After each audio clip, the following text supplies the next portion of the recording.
All right. Welcome, Hello, everybody. How's everybody everyone. doing? I don't know exactly how to turn the music off. So let's do that now. Welcome, everyone. Really excited to have everyone here. Has the music stopped? Yes. Okay, good.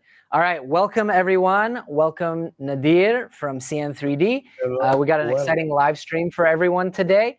We're going to be starting to build a 7-headed tool changer. Before we do that, a couple things. First, we need to thank this live stream sponsor, which is PCBWay. For those of you who don't know, PCBWay is the one-stop shop for all things CNC, 3D printing, electronics, sheet metal fabrication, metal 3D printing, anything that you need made for your next project. PCBWay can help you out with affordable prices and fast shipping and great customer service. I use them. I recommend them. So check them out using the link in the description. The other thing I want to let you guys know is that I broke my computer. So we are on a very old MacBook Air, which you're not supposed to use to live stream. So I apologize if things get a little laggy. We only have 2 camera angles today. This camera is not hooked up. So I apologize for all of that. My computer will be back in a week or 2. Nadir, welcome, my friend. Let's switch over to the build cam so people can see your shining face. Hello, and thank you for having me. Hello, everyone. Let me brag about you really quick because you're so humble. For those of you who don't know Nadir, he is part of a 2-man team called CN3D. They're designers that have been working on all kinds of new toolhead designs. And as you can see behind him, all kinds of upgrades for many different 3D printers. And he kind of, I would say, gained notoriety recently for just all the amazing upgrades he's been publishing for the Sovol SV08. And he's based in Romania, although we bond over Middle Eastern culture and call each other Habibi. How are you, man? Thank you, brother, for the introduction. And my pleasure. Let me make sure I can see the chat as well. And if there are good comments, I will put them in. But yeah, make sure to check out Nadir's channel and also his designs. For those of you, I guess I haven't published a video about this yet. I'm going to soon. But one of the reasons that I wanted to go with Nadir's design for this tool changer project is not just because I want to feature up and coming designers, but also what's cool about this is we're going to be able to fit 7 tool heads on one printer just because of the compact design. Very, very narrow. And originally based on the mini stealth burner, right? Yes, this is the first iteration. And amazing. This one is the mini stealth burner on steroids because it has the 40x10 blower fans. Right. And a lot of upgrades. It has 2 nozzle LEDs, RGB LEDs. This was more than 1 year ago designed. Wow. And since then we modified a lot. Let me see if I have one here. I'm changing up the cameras here because I think some people will want to see the build cam more than they'll want to see my mug. But I'm also going to make a copy of this. And guys, feel free in the chat also to let me know, like, hey, can we see this, or change camera angle or whatever, and I'll be happy to do that to the best of my ability. Like I said, I don't think this MacBook can handle 3 cameras hooked up at once like my other one can, but we're going to do the best we can. I'm also going to just turn up the AC because it's scorching in here. And then we're going to get started. It seems like we've already got a lot of people in the live stream, so I'm excited. Yes. Also, Christy, it's in the live stream. Christy is your partner? Yes. Welcome. Excited to meet you finally. And also to have ground support if we run into trouble. Yeah, he's the main. I am the pretty face. He's the background. He's the CAD genius, as you've called him to me before. Yeah. Awesome. Well, I hope we won't disappoint him. All right, I'm just getting a fan going to blow some of this cold air over here. And as I go, I'm finding all kinds of, holy shit. Not sure what happened there. Oh my gosh. There's a cockroach on the stand that I use for the fan. Gross. And then there's ants all over the cockroach. We'll have to deal with that later. Anyway, what I was saying is, as I'm going, it's a good thing I went to go turn on the fan because I found more printed parts that somehow fell. All right. Christian, welcome. Is the I have it here. The beautiful design from the guys from the Stealthchanger, the draft shifting. Oh yeah, so good point. We need to also give lots of credit and a huge shout out to the Stealthchanger guys, also known as Draft Shift team, because they were working on basically their platform for a tool changer, just modified with adapters, or I guess it's called the backplate for your tool head. So the backplate, yes. And we took the design from their repository and we adapted for Spartacus. So who wants to use this tool head that you have there? Yep. We call it Spartacus because who knows a little bit of history, we can relate to this small and powerful tool head. Yeah. So my goal for the live stream today, I would love to I'd love to build one BMG and one LGX version of the toolhead. Okay. Just because, so we're using, one of the reasons I want to do things a little different than Michael from Teaching Tech, I think he has an awesome idea in building a budget tool changer that's more approachable. I wanted to have the best of every possible world. So I wanted a couple extruders that are good for TPU, a couple extruders that are better for fiber, a couple hot ends that are good for fast materials, a couple that are good for quick swap. So you're going to see throughout the build, and I should show you guys like just how much equipment is here. This is all the hardware to LDO motors, or thanks to LDO motors. Let me see if I can move this comment so you guys can see. So we've got fans, we've got electronics, tool headboards, LEDs. We've got motors, extruder gears, extruders. I've tried to organize everything because you guys know how I get on these live streams where I can't find parts. And then we've got all different kinds of hot ends. Now, originally, I had all the plastic 3D printed parts organized, and then I realized I wouldn't have anywhere to work. So I think we're just going to do what we often do on my live streams, which is called Find That Part. And everyone in the chat goes, find that part. So I think the way we do this, Nadir, is you tell me which parts I need. We should build, maybe we set aside the parts that we need in advance. Yes. And then let's build a Bondtech BMG version and a Bondtech LGX. Okay, the first thing that we need to do is to prepare the heat press and some heat set inserts. We can do because that. Because if I remember good, the parts are all almost clean of supports. Yep. So let me get my crappy soldering iron that everyone's going to make fun of. And we'll start doing that. I maybe should have done the heat set inserts before, because I don't know how interesting that is for people to watch. But, ow, that was my head. Did you guys hear the bang when I walked into the lights? All right. Here we go. Crappy soldering iron. Check. Brother, you need to make something like this with the crappy. You know, the stealth press. I gotta say, man, I don't get it. It saved me a lot of time.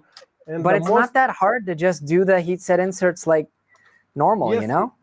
Yes, it's not hard. But you know what I managed to do with it? To remove from old parts the heat sets. What do you mean? Because we are designing and we are prototyping and we are testing and right. But why? I mean, I'm not though. My thing is like it's so easy to do it by hand. I don't get the like. Maybe when I try it and actually use one, I'll understand what the big deal is. Yes, and also the big deal is when you have a part with the different geometry. And you need to put the heat set insert perfectly straight. In our design, you will see a lot of. Let me grab one. You will see a lot of. You are taking the heat set and just Yeah. pressing it into the hole, because the hole is already, and it will never fail. Let me Right. put it straight, okay? And like this. After that, Yeah. you can press it. But sometimes you have a geometry that you cannot put the heat set straight, Right. and the heat press, it will help you to, because on your hand you'll not be all the time 90 degrees. Right. I got to be honest, I've never really had an issue, but maybe I'll build one. All right, let's go. These are ABS parts, so I'm thinking around 350. You can put it at 200. It will 250. It's enough, more than enough. Let me try to read the chat until you'll Yep. prepare. Yeah, people are saying they just use the TS100. So why don't I get all the Bondtech BMG parts out for one extruder? Is this BMG? This is it work with both. This is the cover for the stepper motor. This is a BMG. Yes. This the cover, is the back cover of the can, the right. toolhead, not the can, the toolhead board. Right. Lots and lots of Let's parts. find that part. Yeah, exactly. All right, soldering iron's hot. I still don't have all the parts though. You see, now your soldering iron is not secured. Right. Live dangerously, my friend. I do have a lot of supports that we're gonna have to remove on camera. Someone asked in the chat if you're working on a Toolchanger, and the answer is yes. Basically, you guys have all the parts designed. I'm just kind of like testing it for you, as I understand. We took the design from the guys from the Stealthchanger because it's very well done, and we just adapted for the Toolhead. toolhead that we designed. Yeah, and, I'm gonna have to clean these out later.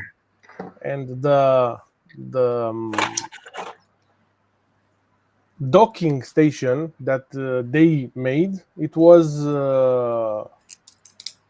primarily made for the Voron style 3D printer. Right. Okay, and we you made. guys just see the top of my head. I just realized. Tell me if all you guys see is my head, because I tend to like lean in. A little bit of curly. Yeah. One time they're all like, "Oh, you're going bald." I'm like, "No." And he was making fun, I think. I think so too. All right, cool. I think I'm gonna do the inside the holes cleanup later, because I don't want to bore people already. Someone's like, "All right, I'm gonna head out." So okay, cool. you still need the back plate. I see it there. Yep. In the corner. Yes. Is that Bondtech? That is BMG. BMG. Yeah. All right, cool. Let's do this. So heat set insert here, it looks like. Yes, the BMG, it has, let me grab one. So as we go along, I'm going to thank all the many, many, many awesome sponsors that made this happen. First off, Polymaker. Thank you, Polymaker, for all the filament. And thank you, LDO Motors, for all the hardware, the motors, the fans, and for connecting me to Bondtech. And like I said, as we go along, I'll thank all the relevant parties. You should have to, no, don't do it like this, brother. I just told you. You take the heat set, you press it in the hole. Well, now it's too hot to leave that one. Leave that one on the table. It will not. Man, I've been doing this for years. I've never had a problem. But look. Make it like this, please. I don't want to see burn your hand. Take an M3 screw. Look, take an M3 screw, a long one. Yeah. Put the heat set on the long M3 screw. And after that, it's a tight fit like this. And unscrew the screw. It will. You put it in every time with the M3 screw? Yes, I am putting them with the cold iron, or with an M3 screw, or by hand if you have space by hand. But I have a big hand. I do too, but I just finagle it while it's heating up. But you know what I mean? The idea is that when you are pressing it with the screw, you will be almost 90%. That is straight. Right. I hear you. So 4 on this part, right? Usually when you are heating it up, you have like 2-3 seconds to get it 90.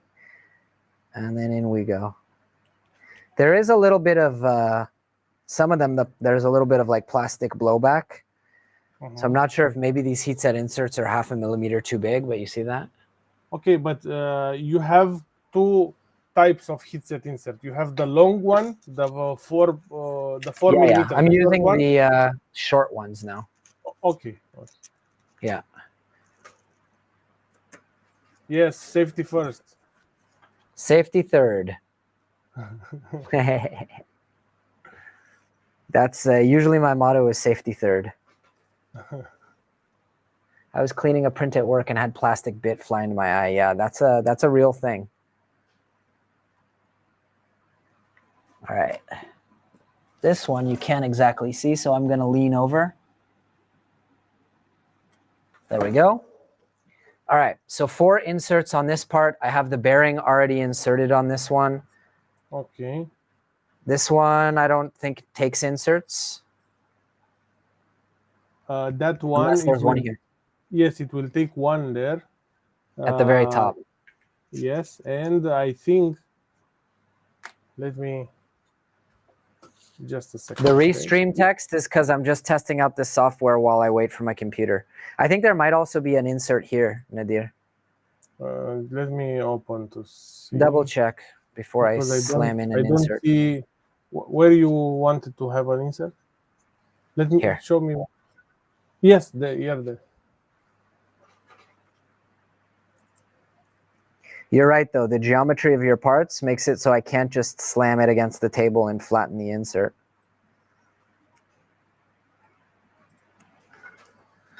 Okay, let me know if there's one here as well. Hello, Rick, and welcome.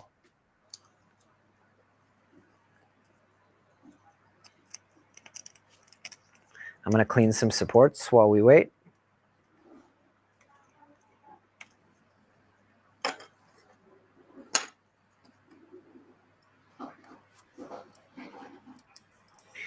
I should not have let it print or generate supports in these holes. That was a mistake. They're a nightmare to get out. Can you guys see okay? It's a little bit blurry. Off center, yeah. Don't let OSHA become oh shit. That's pretty funny.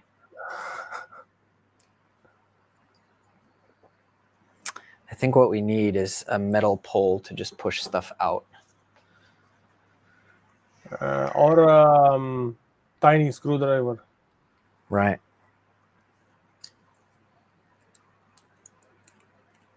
This is a nice tool that I use for picking vinyl. Oh, wait, you guys can't see. All right, well, while I have the iron hot, where else do we need to put them? Should we do the BMG one or the LGX one as well? I guess we can wait on that. No, let's finish with this. Okay. Are there any more on this one? Don't tell me that because it will be a little bit hard to find, that you put together the Hotend holders for the BMG and the Hotend holders for the LGX. You put them together. I had everything separated, and then I needed to record, and I needed the desk clear. Okay. So that's my constant problem.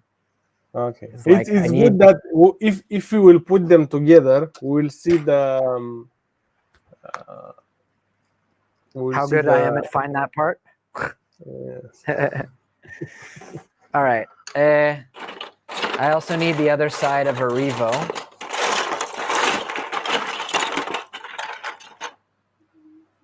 That's the same. But this one's already clean, so let's use that. The other side of the revo, here it is. I don't know if it's meant for BMG or LGX though. This is the, but you can test it. True. Why did I after let it generate supports in here? That was my biggest mistake. after you put the extruder part, after you put the extruder part, you can see, because it has to align the filament path. Right. And there are two different extruders, and the holders, they will be different because the hot end, it will be in a different position. Man, getting these out is going to be the nightmare of this project. All these tiny little supports inside the actual holes, which weren't even necessary. Good morning, Falcon, and welcome to the stream. All right, I think I have everything here. Is there any other supports, or I think is that a heat set insert there? Yes. Okay. Yes. And then are there any others? It will be in the same, just a second. No, there is not. Hop. That's it? Yes. That's like 6 heat set inserts on the whole extruder? The whole tool head? Yes. Ah, this one has a layer you shift. need another heat set on the back plate. All of these layer shifted. You got to reprint all these. Why? Ah, this one's okay. You see that? But how? That's why we get extra filament. This one's a layer shift.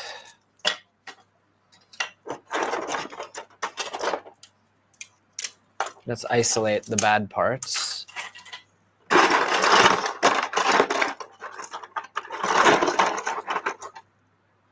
Some of them are okay. 1 second. All right. What other heat set insert do I need? Just a second, please. Sure. I'm going to work on getting supports out. Wow, 60 people on the stream.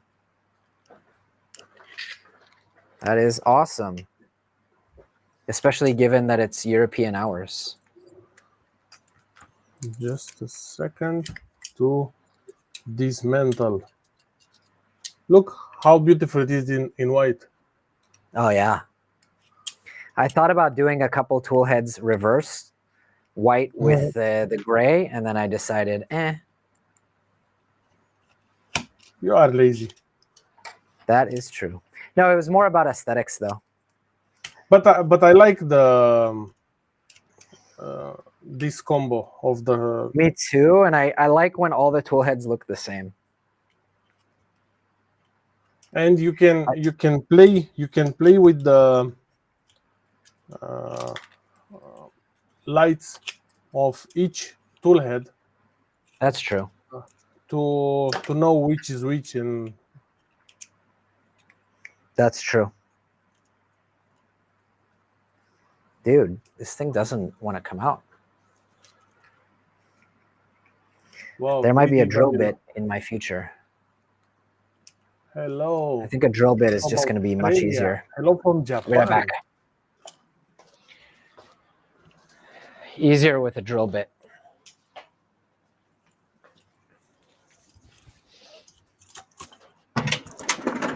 Hey, the MacBook Air, tfu tfu tfu, as we say in Hebrew, is actually doing a decent job. Yes. Surprisingly. I don't know how laggy the stream is for end users, but I don't think it's that laggy. The idea is that sometimes it looks like it's out of focus. The overhead camera. It might be slightly out of focus because I manually focused. Hello from Lithuania.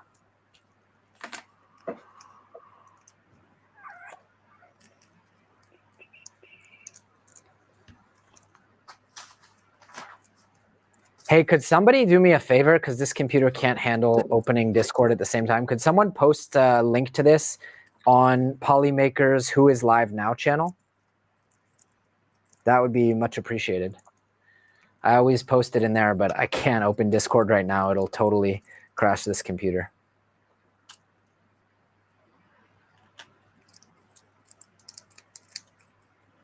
All right, cool. The drill bit technique seems to work nicely. Look at that.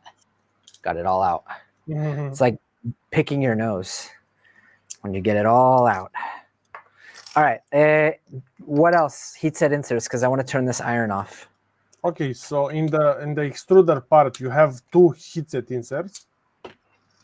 Yeah. Okay, one up and one in the left down. And Yep. on the back plate, on this one. Yeah. Here at the back. That's so thin. Yes. You should have a 3 millimeter long heatset insert. If you don't have, you can use a 4 millimeter. I probably have some extras here that I can grab. But yeah, they didn't come. Let's get my collection. And you will need on the shutter, you will need heatset insert. I prefer to put a long one on this. Okay. So I did have here some extra. It's a what's it called? Injection molding one, but better than nothing. Mm-hmm. This is will secure the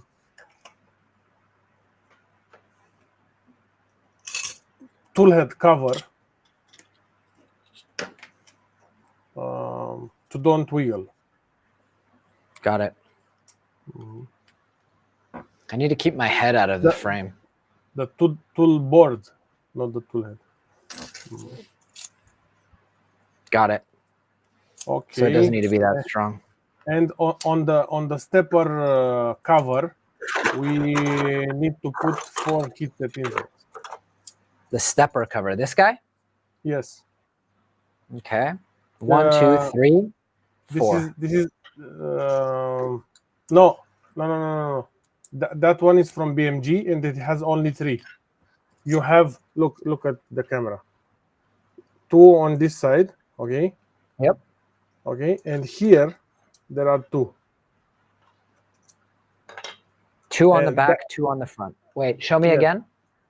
Here there are 2 on the BMG, only 1 on the LGX.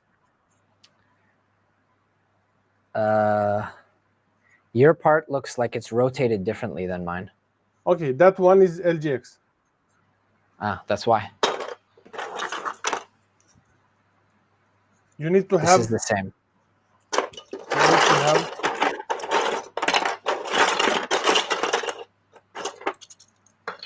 Here we go. These are BMG. Yes. Okay. This is BMG. 2 So on the top. Back, 2 at the top. Okay, and at the back, you need to put to secure. Oh, thank you.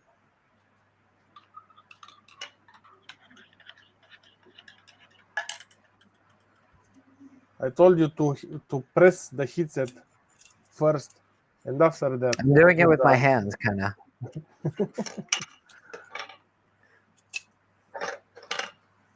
Okay, 2 on the front, and these 2 in the back. 1, 2.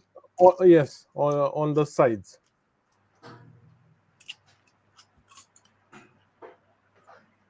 There's no way I'm lining them up with a screw each time. It's not happening. Too time consuming.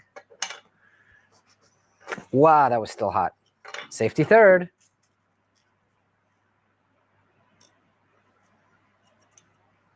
All right. Yes. Good morning from Switzerland. From time to time, I need to pay attention to the. Let me see. Yep. Oh.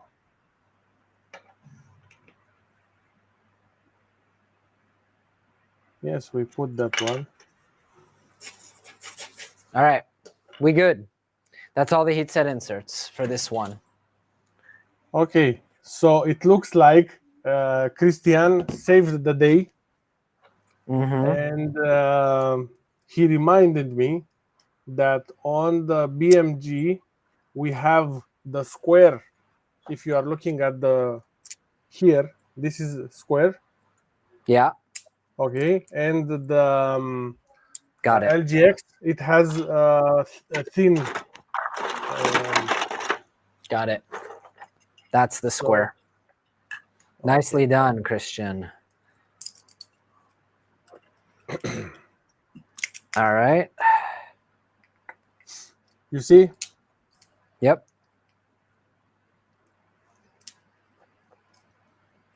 It's going to be a nightmare to get the supports out of these tiny little holes. I might just leave them. We have a saying that if you have an old man,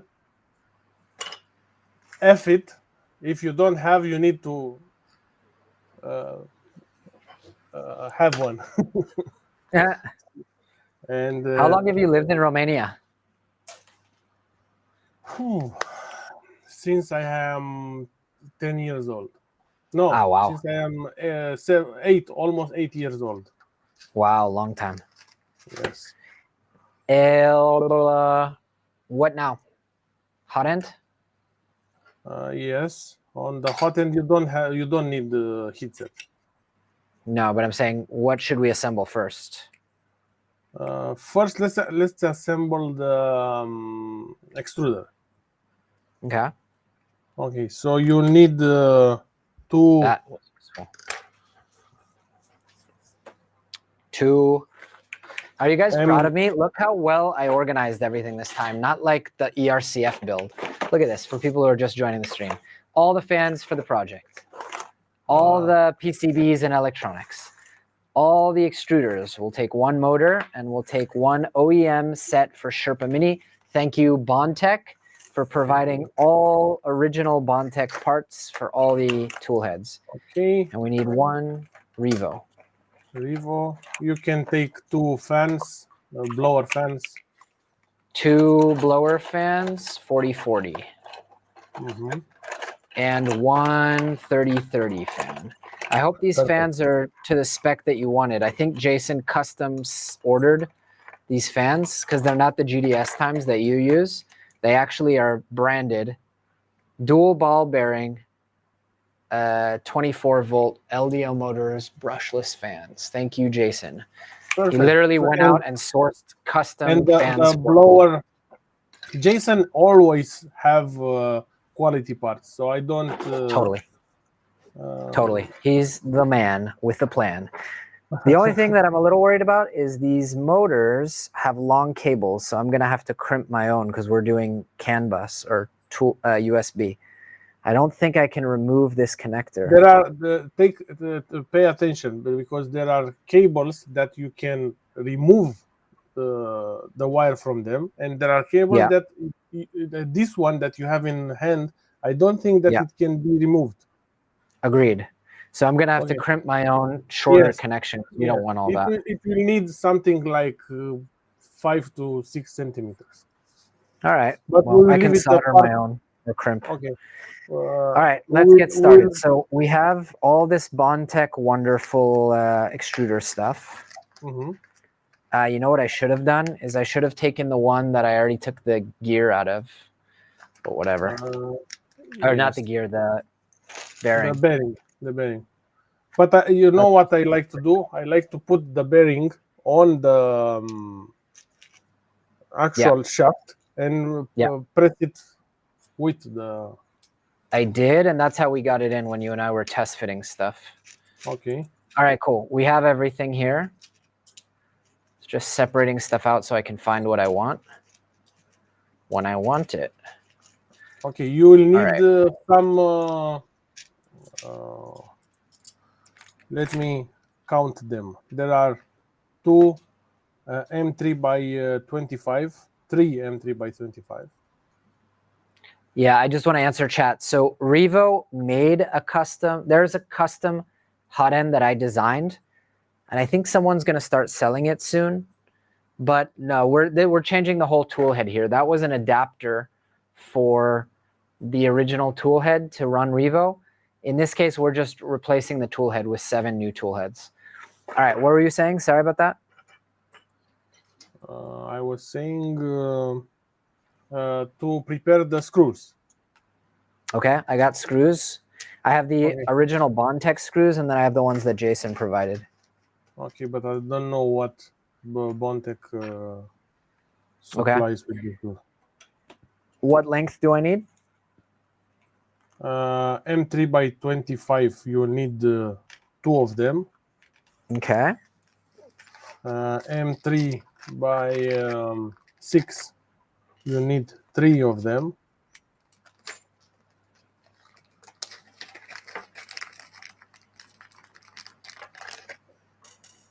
Okay. And do you have the, I don't know, this small, it's an M3, but it's... Grub screw? No, it's not grub screw, it's flange, flat head. He didn't send them, but I think I have a couple of them. I'll probably need to order some for the build. It will be better to use one of this type. Okay. Let me get some screws. I think I have like a handful of them, not a lot. You need for each tool, for each BMG, only on the BMG, we need 1. Okay. M3 by 4 or by 6. 5 or 4. Okay. Well, we'll see what we have. Let's see how chat is doing.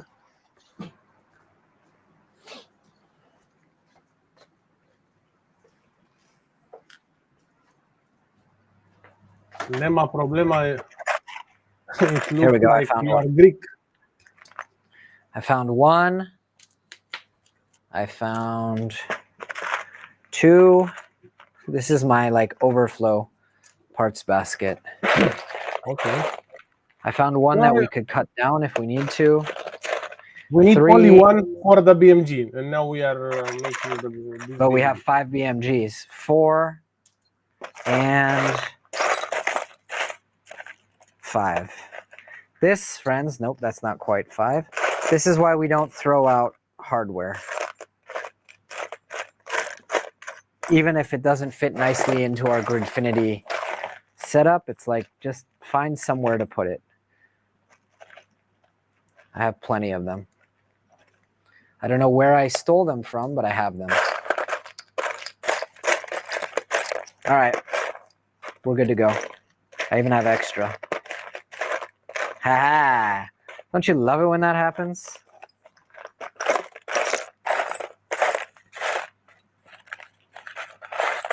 Exactly what I needed in my scrap pile.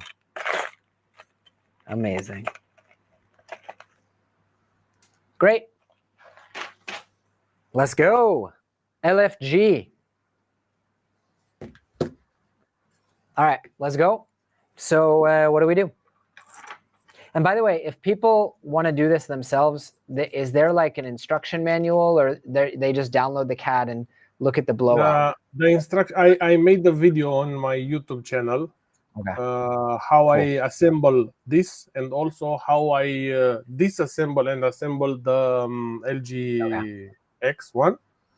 Okay, and we are working on the xenomorph, the toolhead that is behind me, that we designed for, especially for the SV08, to have also a manual. And when it will be ready, we will publish also for Spartacus, because there are some people that they like to read on Yeah, that's me.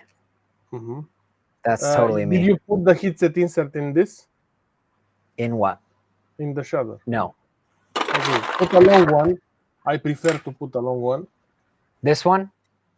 Because there's Yes. different shutter models. I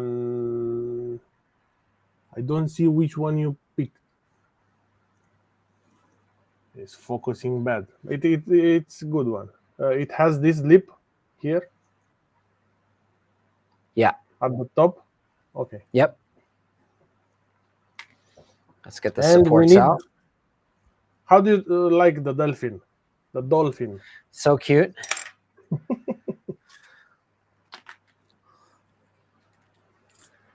Take a drill bit and get those supports out. Hi, Ritesh. Welcome. Did someone share this in Who's Live Now in Polymaker? Oh, also, let me share it. Dun-dun-dun. Yeah, you can share screen too, I think. I want to share on our Discord. Ah, okay, cool. Just a second. Removing supports from a hole is the worst. My hands are cramping up from this.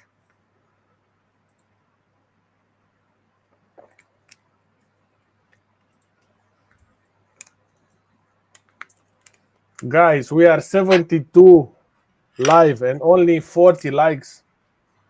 Ouch. Ouch. It hurts. All right, while that heats up, I want to try and get some of these supports out. This is going to be a nightmare to remove, all these supports in the fins. I should have been much more cautious with letting it generate supports. Hello from Las Vegas. I think it's nighttime in Las Vegas. Super late. Mm-hmm. Also, one of our members, Rick, is here. Yesterday he told me, man, it will be 3:00 a.m. in Chicago. Yeah. I never expect when I'm streaming to get that many Americans on because it's just a pain for them. From what I saw, the amount of viewers, there are something like 60-40 American versus Europeans. Yeah. That's wild. So you didn't paint the support as I told you on that part. Nah, man, I did whatever was going to be fastest. And then I pay the price later. Okay. I'm just waiting for the iron to heat up. I think it's already hot anyway. You know what I like about this design? That it can stay in place also without the screws, because it has a lot of look a lot of parts Friction. that they snap together, and yeah. I get a lot of comments because we love to have very tight tolerances, as I like to call it, tighter than your ex-girlfriend. I have a lot of complaints that these parts, they don't fit together, and I told him, yes, you didn't calibrate your filament. Make a better flow and pressure advance, and you'll see better results. I'm putting a long M3 insert into this shutter thing. Perfect. It will go a little bit at an angle, but it has to be like this. Looks good. Mm-hmm. All right. Okay, now you put the heatset inserts on also on the back cover. You have the one that it layer shifted. The ones that they are layer shifted. I have one of them. I don't know if this is LGX or BMG. It doesn't matter. It's the same. Ah, okay. Okay. So let's put a heat set insert in. There are Where? 4 at the back for the fan. I don't know if we ordered fans, did we? Yes, we did. Ah, okay. There are the same fans that we use for the Hotend fan. Got it. You know that in maybe, I don't want to say maybe, if you are printing with more than 60 degrees in the chamber, maybe the Toolheads, they will fail. But I am printing on one of the machines with between 50 and 55. Wow. Sometimes it gets 58 on the chamber, and I never had an issue with the EBB 36 tool board. And I saw a lot of people that they are saying that they don't resist to heat. Yes, they don't resist heat, but if you are putting that fan at the back, it will not get hotter than 65 degrees. So it's good that you say that, though, because LDO actually delayed the release of the Toolhead boards we're going to use, the Nighthawk, because they were having issues with heat. And he was like, I need to wait. And I was like, dude, just send me the defective ones. And first of all, I'm not going to print that much ABS here on this printer. But yes, also, but you know what? There are a lot of people that they are using the Dragon or something like that style, that they don't have a lot of just a second. like They don't have space for cooling the board. Yes, and also they have a lot of exposed wires. And Right. we, with this design, we enclose everything, and we allowed a place for the fan to cool the board. Exactly. So I told him I don't think we're going to have issues, but if we do, I can always replace the board later. But I think because this design has fans, I was like, dude, send me whatever stock you have that you were just going to throw away. And also, we, because at the beginning, we was running the steppers at 0.7, 0.8 amps. Right. Now we are running it at 0.55, 0.6 amps. And if you pay attention at the Hotend holder, we managed to redirect the air through this hole. To this hole, yeah. to the stepper motor. So this is one thing I like about what you guys have done. You've thought about every tiny little detail. And it has a passive cooling, and if you are putting also the fan at the back, it will have also active cooling. Perfect. All right, we're ready. Let's go. Okay, let's go, brother. Put the iron away. Yep. All set. Just cleaning up my workspace a little bit, and then what do we do next? Okay, next, let's assemble the Hotend. Hotend. So thank you to E3D for sending over Revo, high flow, Vorons. We're going to be using for this build 4 of them. And if you stick around later, we'll tell you what we're going to be using for the other 3 Hotends. And it's good that we will make a fair comparison between the two tool heads, because we will use the same parts from on the LGX and also on the BMG, and the same hot ends.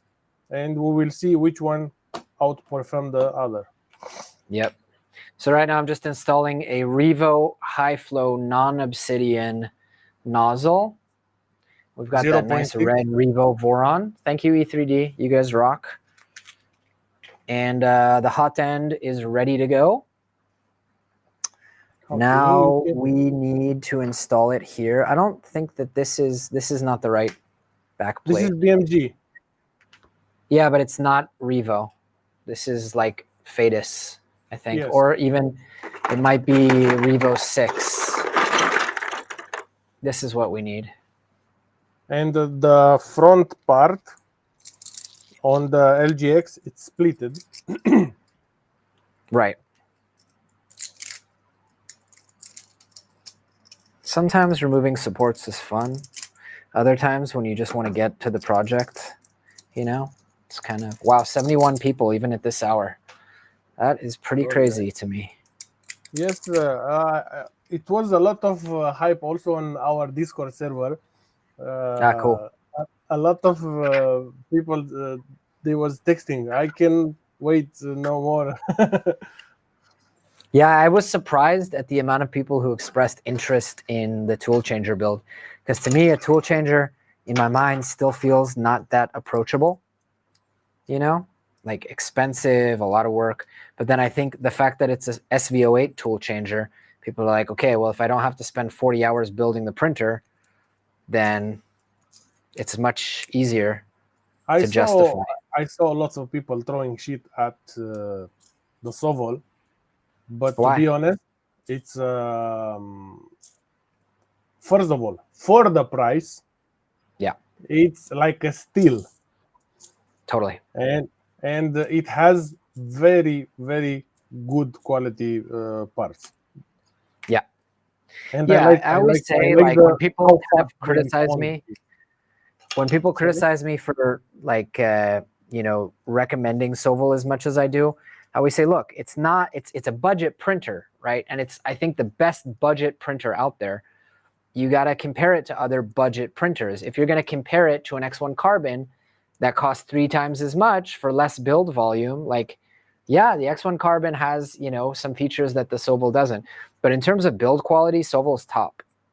Yes. Like, and also, I have a lot of printers, and I put my hands on a lot of printers, expensive and not that expensive. And first of all, the place where a lot of other companies, they cheap out, there are the stepper motors. Right. And at the stepper motors, Sovol is not chipping out, even for the SV06.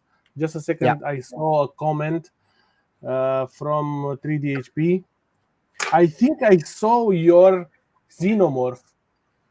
He has a 7-foot xenomorph replica. Oh, shit. Let's say. You know what I'm realizing? Are these M3 screws? I don't think they are on the Revo. Maybe they are. If they're M2.5, we got... Oh, okay, good. Hello, Sabi from Philippines. Sabi, it's an old fellow that it's a friend of the channel for more than 1 year when I didn't have that much posted, let's say. How long of an M3 screw do we think we need here? For the Revo, I think it's 14 because it's a little bit long. Ah, right, because it's counter set. I don't have 14. I have 16. Here we go. Let's try 16. I have lots of them. I think your holes are ever so slightly off, but I'm going to see if they fit.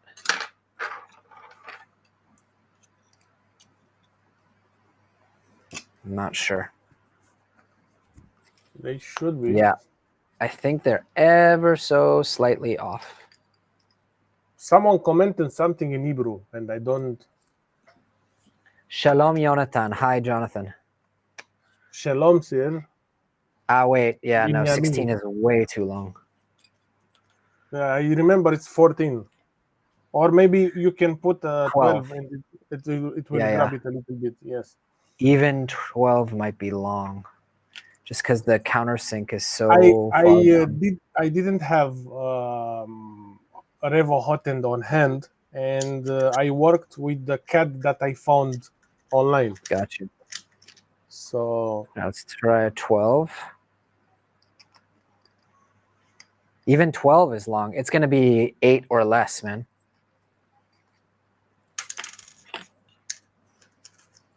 Eight. I think 14 it was on the... This might even still be too long. See? And then the lining up, I mean, I can make it fit, but I think the hole is just slightly inset or outset too much. I don't know if you can see in there. No, we cannot see. It's good if you can put one screw in each hole. Yep. Instead of instead of putting 4 screws, put in diagonal, one in the front and one in the back. Yeah. Now we got some issues here. Let's see. Why doesn't it want to turn? We can fix that. Don't worry. You see how it's not lining up with the hole? It's scratching the... Yes. Let me try the top piece. I mean, it's plastic. I can just take a drill bit to it and fix it rather than reprint it. But for the future, yeah. So the holes need to go into the center more. Okay. On both sides. More about than 1 millimeter? I would say 1 millimeter. 1 millimeter. For mine, I'm just going to modify the holes, to be honest with you. Okay. I don't see any reason to reprint a part based on that. And also, from what I can see, we need to increase a little bit the hole where the heatsink sits. I'm going to check that next. Okay, but I think when we will screw it from, it will... Right. That's it. the question. I might need a power tool to get in here because my hands are starting to cramp up. It's weird. It's I think part of our issue is that there's a tiny little bit of support material inside. Maybe. But on both sides, no. We had some issue with let me remember what to... I think with the Dragon Hotend. I found a CAD online. And I sent it to one of our members, and he told me, "You send me something," and this is why I can be 100% sure for the things that I tested. Some Hotend that we support, we didn't.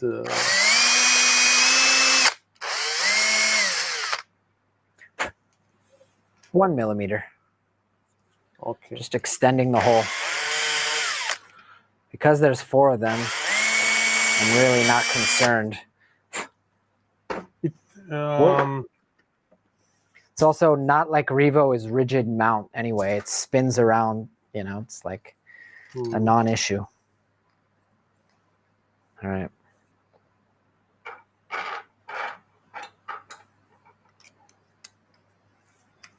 There we go. What is the time estimate for the build? Maybe it will be 4 streams at least. Yeah. I think I'm going to do most of it on live streams, even though, you know, once you've seen me build one toolhead, you've kind of seen me build them all, but live streams are good for the channel. Yes.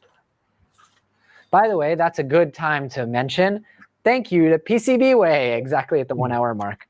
PCBWay is sponsoring the stream, guys. If you need parts 3D printed or CNC machined, or you need sheet metal made, or you want a custom heat sink, basically they're the perfect kind of partner to have in your pocket when you want to do next level projects. I personally do not own a MJF nylon 3D printer, but PCBWay does, and they can get stuff made for me that I cannot make myself. So check them out. They're fantastic. Their customer service rocks, and I highly recommend them. And there's a link in the description that you can use, and you get, I think, $5 off your first order. On that note, yeah, the hole is not right. See? Okay. Now the question is, we'll assemble it like this now, and I mean, I'll tell you what I would do is I would just take a heater, heat the plastic, remold it, and make myself a little bit of space. you can mount it like this now. It will not be an issue. That. You know what though? Part of the issue is that it's sitting in there kind of crooked. Why? I don't know. Almost seems as if the mount is not straight. The flat is not flat, if you will. You have supports there? No? I usually print these parts like on this side, because I don't want to have supports where the heat sits. Yeah, that would have been smart.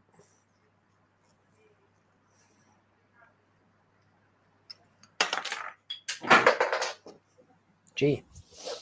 On the parts on printables, I already put them in the correct orientation. These are the parts that I send you. Yeah. Mm-hmm.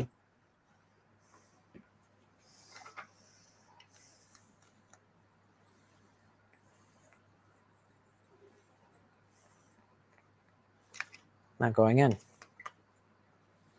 Something's a little weird. It's like it wants to sit not straight, but it doesn't make sense why it would be that way. Okay. I think 12 p.m. Pacific. Let me see. What time is 12 p.m. Pacific? That for us would be like, I think 2 a.m., no? It's 10 p.m.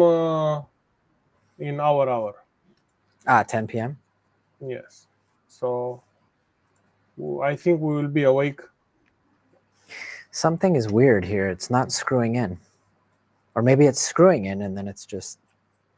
Whatever, it doesn't have to be super rigid. There we go, now it's in. All right, let's try again.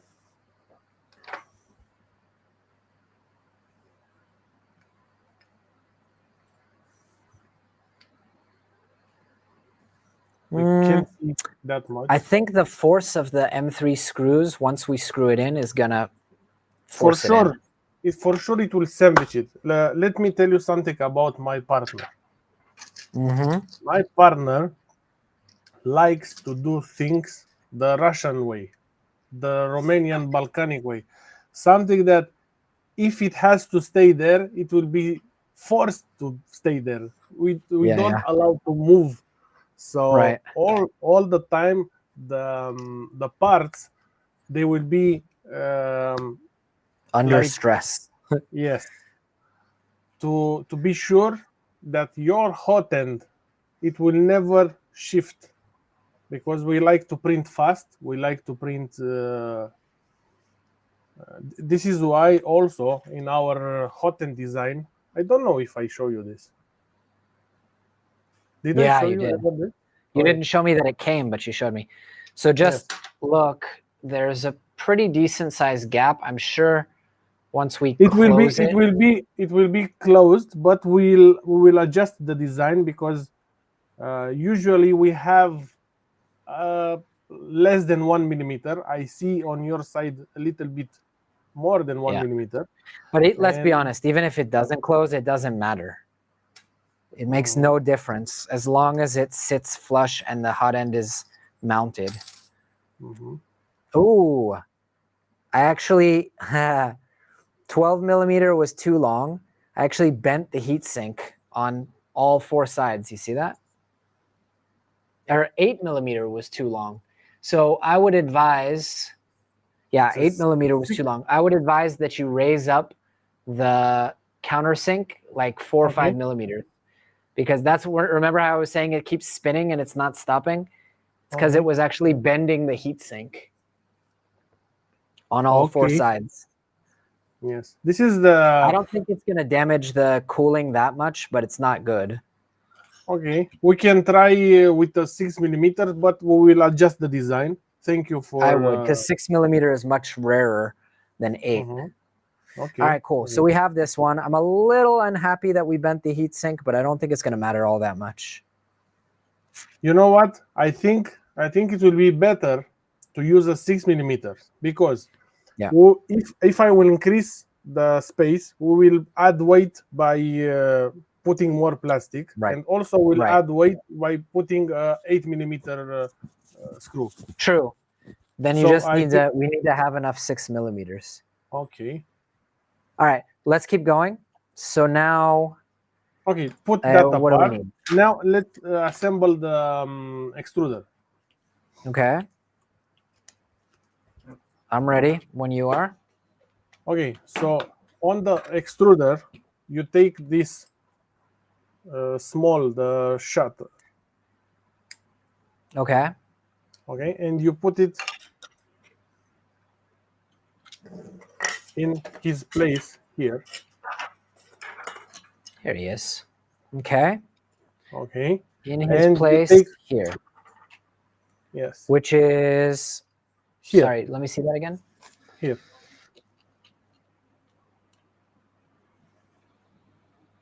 What? It's all everything's white, so it's really hard to see. Yes. Sorry. Look. This is here. But it doesn't fit anywhere. Yeah, there. Remove inside. Remove the gear because you don't see. Okay, and now take the dolphin. Take the dolphin. Let's play. Where's that part? More layer shifts. This is the dolphin? Or yes, this is a dog? There are 2 types of dolphin. One is thin and one is a little bit thicker. Got the dolphin. Yes, this is the BMG because it's thicker. Okay. And you are putting it like this. To you see? Yep. Okay. So this thing I shouldn't have pushed all the way in, right? No. The dolphin, you need to put it like this, brother. Look. In this is reversed. Yes.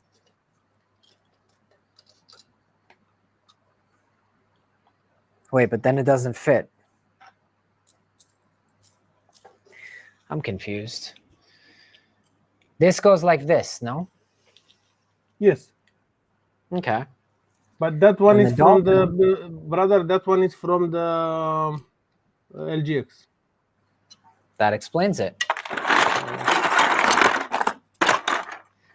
This one? Yes. You need a heat set insert. Okay, until it will heat up.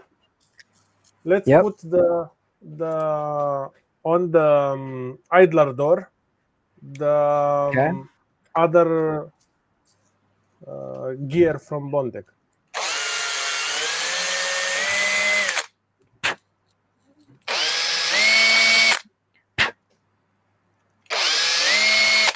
I think the iron's already hot. Okay. You forgot to unplug it. No, it was unplugged. I don't actually see how this is different than the one that I had, to be honest. The shutter. Kind of looks the same, but...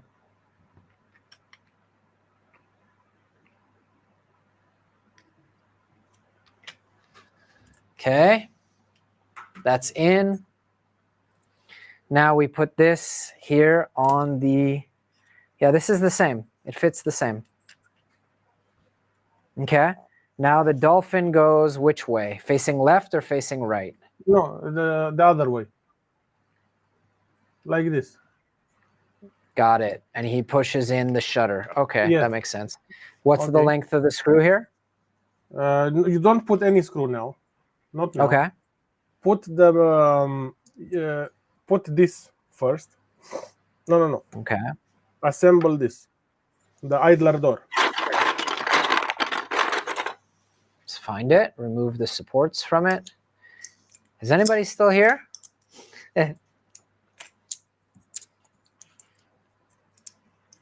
Apparently. I'll be honest, I don't really enjoy watching live streams. I like to watch finished videos of people doing projects, but like I don't really watch live streams. So it's always like, honestly, a little surprising that people choose to watch me do this stuff. I'm happy that people enjoy it. Man, people enjoy seeing you struggling. Yeah, I guess, huh? Makes sense. But I also like, to me, I don't enjoy watching sports. Like I'd rather go and do the sport. It never made sense to me watching someone do a sport, or even like worse, esports. And I'm like, being upset for other. What's up? And being upset that someone else lost the game. Yeah, exactly. It doesn't make sense to me. Like I'll go play basketball with you, but watching someone else, I mean, I guess some sports it's different. Like fighting, I don't want to get punched in the face. I've done a lot of competitive martial arts. I don't really want to get punched in the face. Been there, done that. All right, so where's my BMG idler gear? It's this one. Then I need the pin. It's a good time to put a little bit of not elbow grease, to put a little bit of lube. I prefer to put on the bearing, not on the gear. Of course. Sewing machine oil, a drop of oil. Have authentic Prusa lubricant oil that we can use. The real deal. Don't put too much because we need to spin it like this. Yeah. Let's get it in there. Again, I want to thank the fine folks over at Prusa.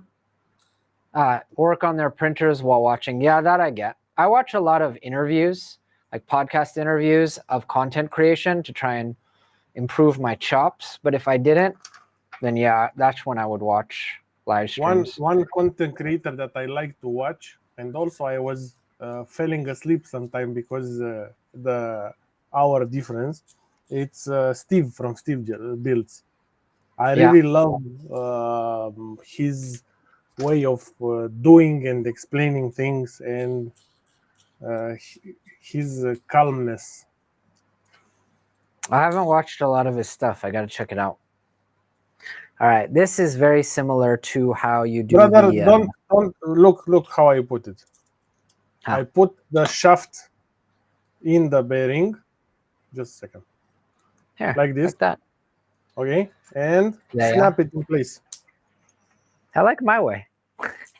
I know when Nadir is saying brother, it means I did something stupid. You know? When he says brother, it's like, okay, I did something embarrassing. But I don't understand how you... I get what you mean, snap it from the top. I printed with a brim, and so the top isn't open on mine, but it doesn't spin very nicely. I think we got a little bit of support material in the way. This is why I like to put sewing machine oil and not grease. Because the grease, it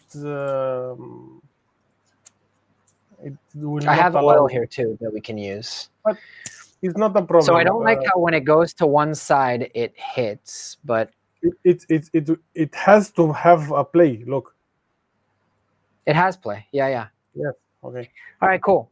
Ready? Okay. Now put this like so. Like that, right? Here. Let me remove On the the left dolphin. side. Man, you had to print this shit in white, huh? That's so fucking Just hard a to second. see. I have a black one. Just a second. It goes right up against the extruder gear, right? There's no two ways. Okay, what is that? An M3x8 or 6? No. You don't put any screw now. Put it Okay. there. Okay, put it there. And now we need to put the extruder main body, okay, on top. Someone just got here and has all the questions. It is not a Voron stealth burner. It is Nadir and Christian's own design based on a mini stealth burner and many different kinds of hot ends and different kinds of extruders. It's a whole deal. Anyway, go on. Okay. Now that you put the main body of the extruder. Yeah, I just want to get these supports out before we mount it.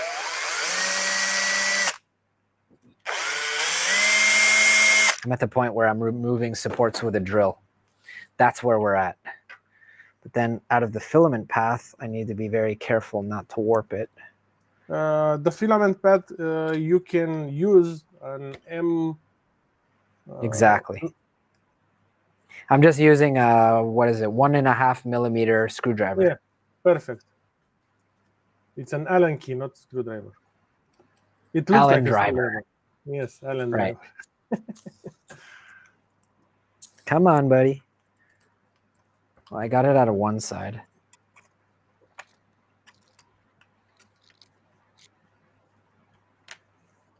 You know what's funny? What?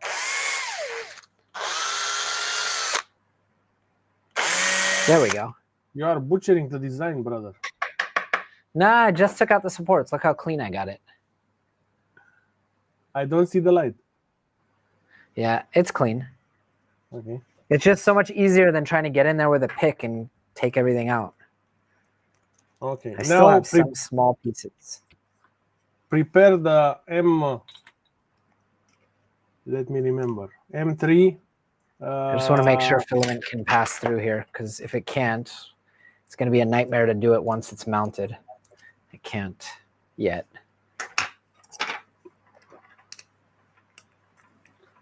Allen driver. Yes. Coconut oil works.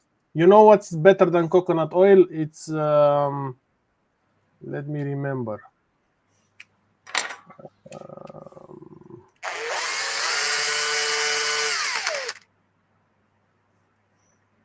It's an oil that it can withstand a lot of temperature. Olive oil. No, more than olive oil. It's rapeseed oil. Not avocado. Dude, this thing does not want to come out of the filament path.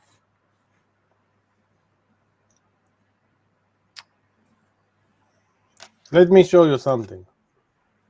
Look here. Here. Yeah. It has a notch. Yeah. For sure, there it's stuck. There we go. And okay, welcome. Ask me how I know it. All right.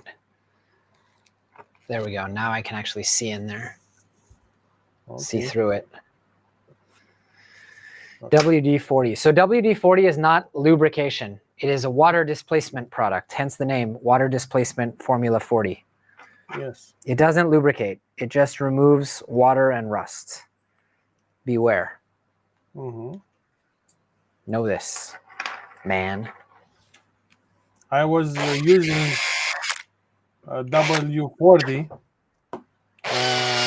around my competition tire. Yeah. To soften the rubber. Yeah. So there's WD-40 lube though, but it's called WD-40 grease. PTFE. Yeah, there you go. Okay, what do we do now? Okay, now we put the main body of the extruder on top of the other parts that we already installed. Does it have consent? Joking.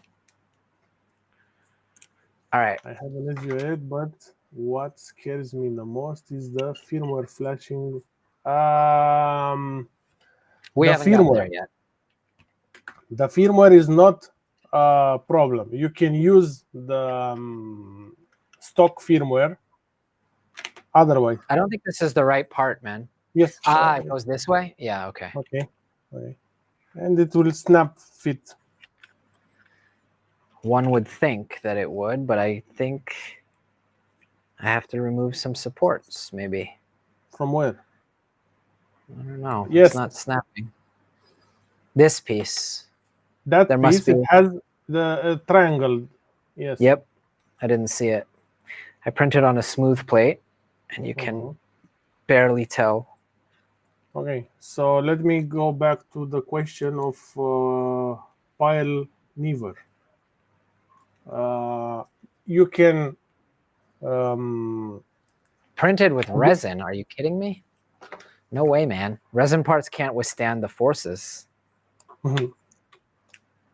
or the temperature. They'll get brittle after time. Anyway, sorry to interrupt. There are some resin that they can withstand temperature, but I don't know for how long. Okay. Oh man, this part warped a little bit. See that? How? Curved out. It's ABS. Yes, but I never have this problem, and you are using Magic Glue. Yeah, I think this was after. No, I think this was just after a few prints without applying the Magic Glue.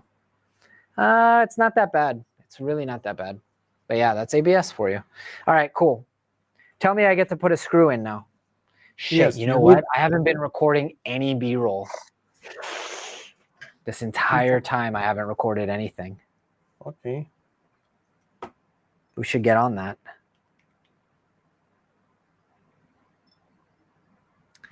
Okay, anyway.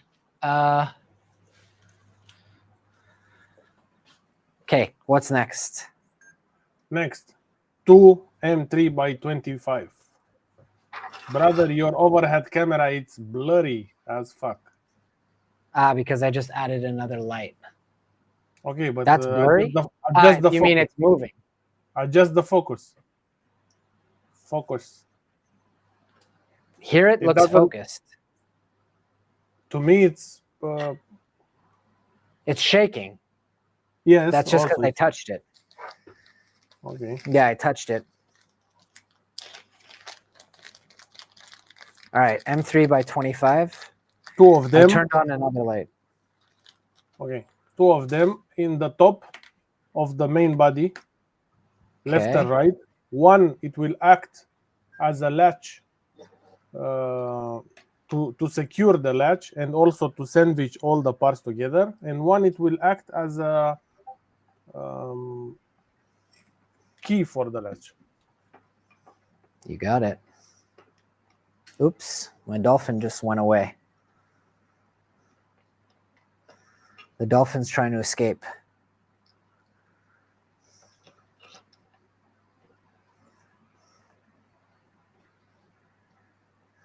Yo! Whenever you turn on the camera, that's when things start going wrong, yeah? This is known. Okay, you need to open a little bit the dolphin to can... yeah.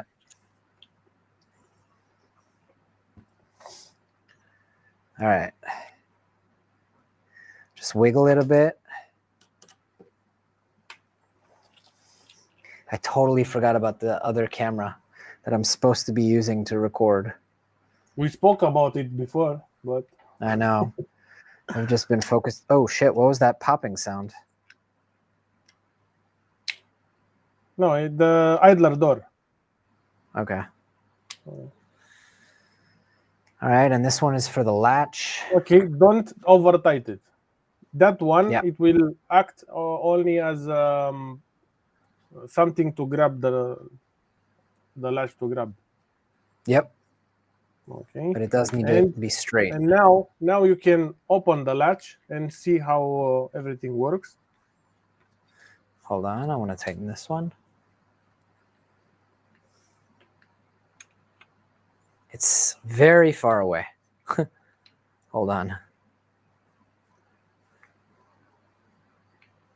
The right side one, I think, should be tightened. Yes, but The not left side over one. tight. Right. That's over tight. That's also over tight. First 2 or 3 openings, it will be a little bit hard to open it. Yep. But after that, it's better to have a good grip. Yeah. It's extremely tight, but it'll get better. All right, cool. Okay, and now we need to secure this somehow. Take an M3 by 18 or an M3 by 20. An M3 by 20, sorry. Okay. And if you don't have an M3 by 20, you can use... I have. Oops. Dude. I don't have enough light here, if you can believe it. I'm shooting at 800 ISO. Whatever. All right. Now what do I do with this M3 by whatever? Okay, secure the idler door. Idler door. The one that it has the gear. Got it. We just need some B-roll for the normies who watch the produced videos. Mm-hmm. You guys are getting the raw stream, but they need to have it, you know, digested and fed to them, spoon-fed to them. Cool. Okay. Now, I think I'm gonna get another light. At least one more. Cool. Slightly yellow, but can I adjust that? Whatever, it's better than nothing. All right. What else? okay, now you need to put the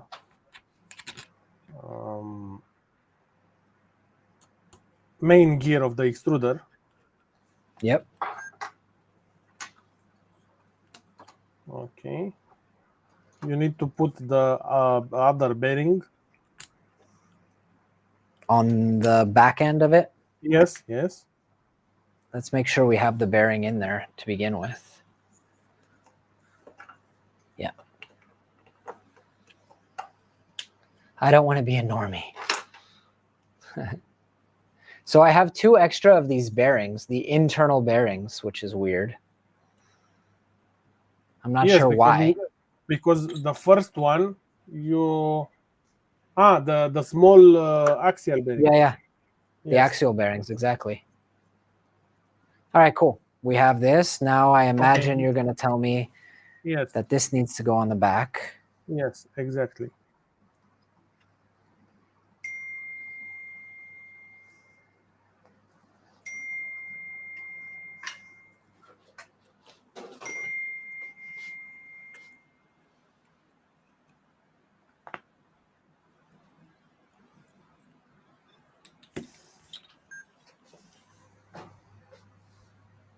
But someone is receiving a lot of messages. That would be me. Those are all my AliExpress packages arriving.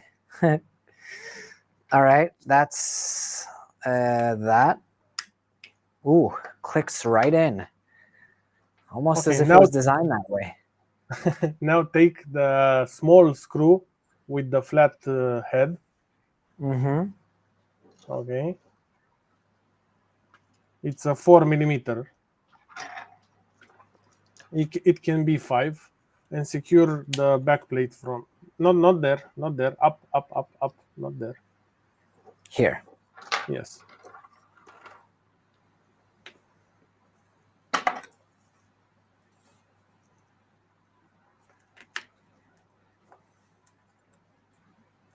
And 2 M3x6 down on the corners.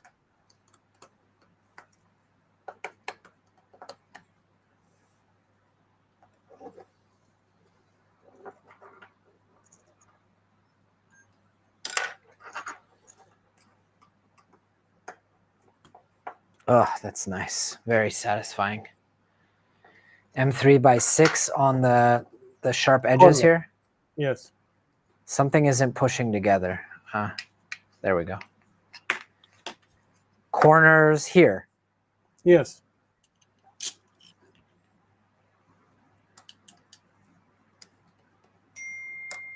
Come on.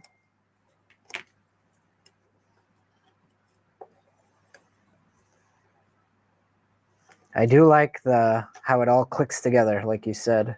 Mm-hmm.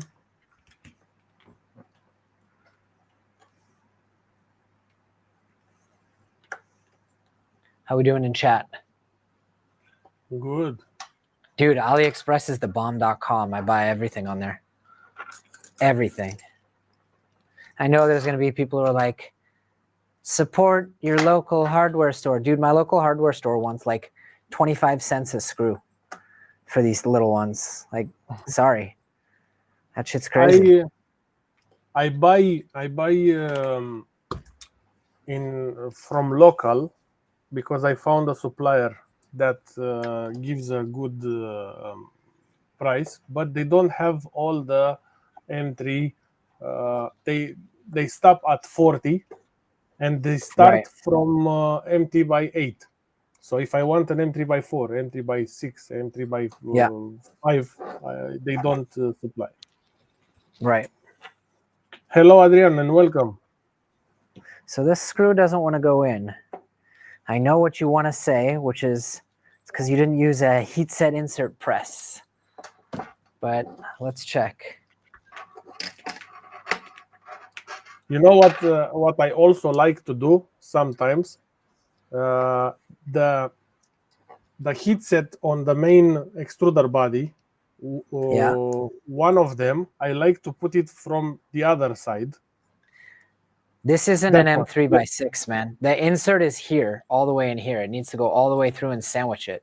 Okay. So I think it's maybe a 20. No, it's M3x20, yes. 20. Yes.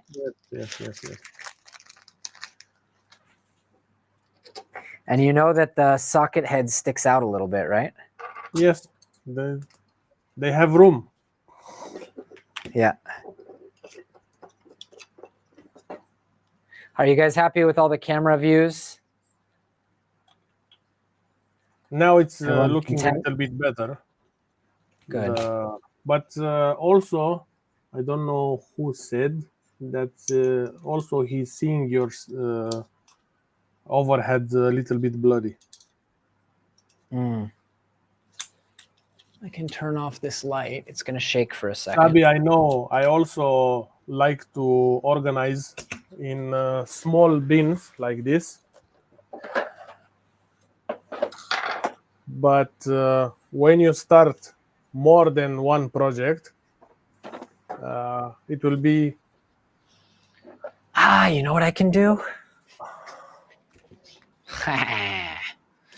Shit's about to get real, boys and girls.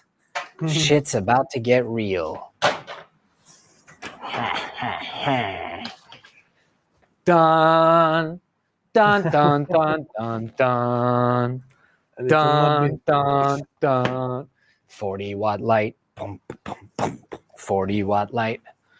Forgot that I have this thing. I tend to do that. Check this shit out. You ready for this? You went from BMG, yes, hello. Y'all know the name. Sorry, I know that shakes the camera. But look at this. You guys ready for this?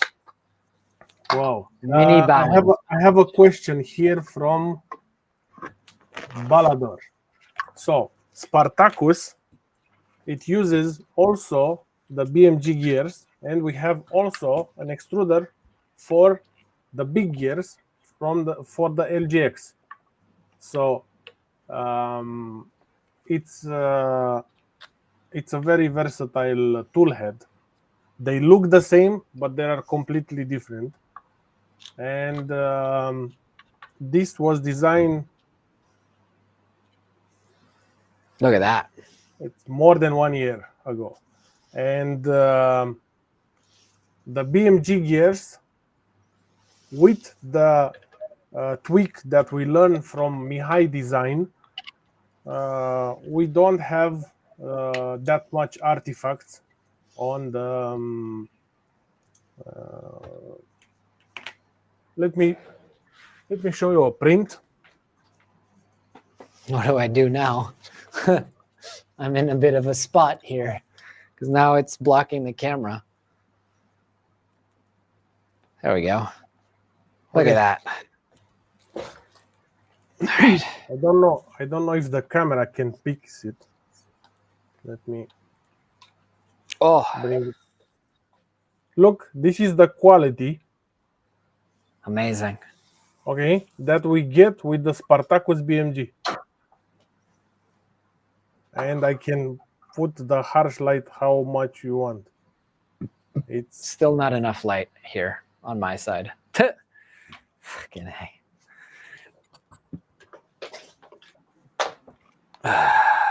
And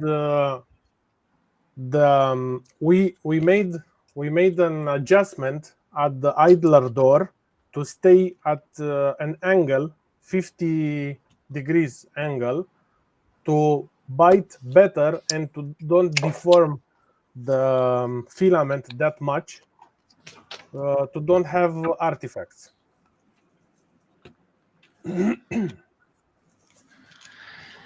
Y'all know the name. All right, here we go. More lights. This is in white, and you cannot see that much with this light, but also this one, it's without any issues. Like, yeah, the overhead light is not, or the overhead camera is not a high quality camera. Sorry. It's an iPhone, because I'm not gonna hang a $2,000 camera over my head right now. okay. All right. I just don't have enough light to do what I want. Jonathan, Yeah. you're a little bit burned on that side, but it's not a problem. The overhead is it's better now. It actually makes it better? Yes. Okay. No, it was better. It's just shaking, that's all. That'll stop in a second. Okay. It's a grip mount, grip head. Okay. All right. Let's go. Let's go. Now, let's take the 40 by 10 fans. This is my favorite part. I can actually rig up even more lights overhead. You can truthfully put more lights. I got a lot of freaking lights, guys. I just want to be able to record B-roll and have it not be ugly, but light it up.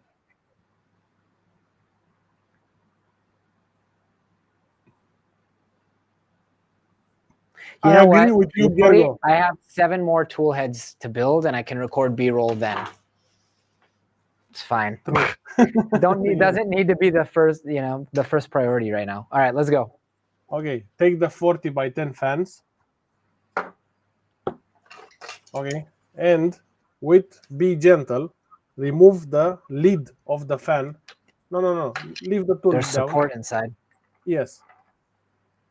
There's a lot of support in here. Not with that, brother. With a screwdriver, it will be. I like to pick at it like that, and then I grab it.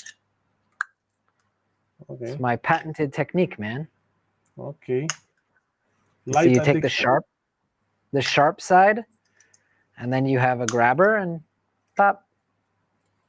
I don't know. I like to He do it said, that way. yes, Gergo, you are right. He said that the overhead camera is not a high quality resolution, Right. but That is also the case. also is because of the sacrificial laptop. Right. Sacrificial laptop combined with the overhead camera is an iPhone. So that's part of it. Maybe I can adjust the But camera on the setting iPhone, on you can record at least 1080. this one does 4K, but it's just The resolution is 640. oh wow, Yes, that's pretty bad. that's what he was complaining about. The whole stream is only 720. That's part of it. Like I don't own this software. I don't have a membership. So anyway, the stream's only 720. Okay. That's part of the issue. Sorry, guys. Is it that bad that people like can't see what I'm doing? They can see, but I think it's more like the brain is doing more job than the eyes. Got it. Video resolution, high definition. Okay. Let's see if that helps. Someone said that the overhead is frozen. No, he's standing still. I just haven't moved. I just haven't moved. Okay, I tried high resolution. Let's see what happens. All right, cool. So supports are out. Okay. Now we got to get the fans in. No. Take the fan. The fan on the front, it has a lid. Yes. Let me show you. Just a second. No, brother. No. You need to take out this cover of the fan. Ah, really? Yes. The front cover? Yes, like this. Weight savings? Yes. You're bullshitting, right? No. No, I mean you're bullshitting about weight savings. How do you think we managed to have it that narrow? Dude, why is my footage so goddamn dark? I think I'm just gonna crank up the ISO and let it do its thing. Yeah, la 2500 ISO. Who the hell cares? Did you see the new cable chain design that we managed to make? I did not. This computer can barely browse the internet, man. I want my MacBook Pro back so badly. Be careful when you are pushing, Jonathan. Yeah. Be careful when you are pushing it. Hold your hand against the wall to don't break. That's badass. That is a very nice design. I give you that. Okay. I give you that, my friend. That is a nice design. Okay, now I want to tell you that you need to get it out. Really? Because you need to put the middle fan first. No. Okay. The 30x10 fan. Okay. And route the cable of the 30x10 behind the fan that you already put now. Not rotated, not like this. Not like that? Yes. Apparently you can see what I'm doing because you can see all my mistakes. So, I mean, I guess the resolution's good enough, huh? Yes, but I am seeing like I have sand on my eyes. Like this I'm used to do because I'm Arab, as you may know. Where were you born? Where are you originally from?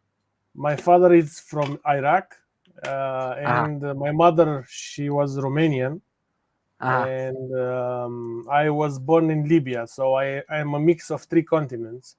Yeah. Now I live in Romania. My wife's family is originally from Iraq. Although we found out recently, not really. They're actually from Iran. And they like crossed the border because of persecution. Yes, there are like my family. There are Kurdish family. Yeah. All right, there we go. Okay, let's put in the other fan. Yes, and now the tricky part is like this. the fan, the other one, you need to route the cable. Just a second. Look, you need to route the cable like this. Okay. And after that, put it in the pocket. You saw how? Yes. Okay. So the fan needs to go around it before you push it in, is what you're saying. Yes, yes. And you have channels for the wires to go. Yep. Be careful, please, to don't pinch the wire. Yep. Don't ask me how I know it. Yep. I see what you're saying. I'm just going to kind of use the fan to push the wire down.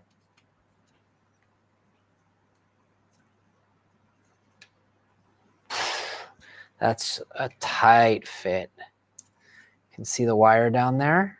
Yes, put your hand against the wall to don't. Okay, when you. Yeah, first I want to get it down, and then I want Just to a get second. The wire, brother. Look, the wire. Don't put it behind. I pinched the wire like really bad. Shit. Okay, you need to pay attention. You to put it like this, not like this. It's very hard to put it. You need to put it on the middle of the fan. Yeah. It's there. I pinched the wire using this piece of the fan, but let's see what happens. It's very tight fit. I see that. I hope the fan still works. Almost might be better to tape the wire in place and then force it. Ooh. It's like defusing a bomb.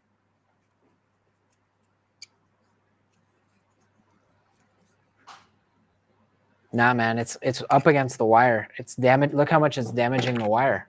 Look, this is why I am telling you. Put the fan. Let me get it out. Here. Wait a second. Look. This. Yeah. This part of the fan needs to be inside.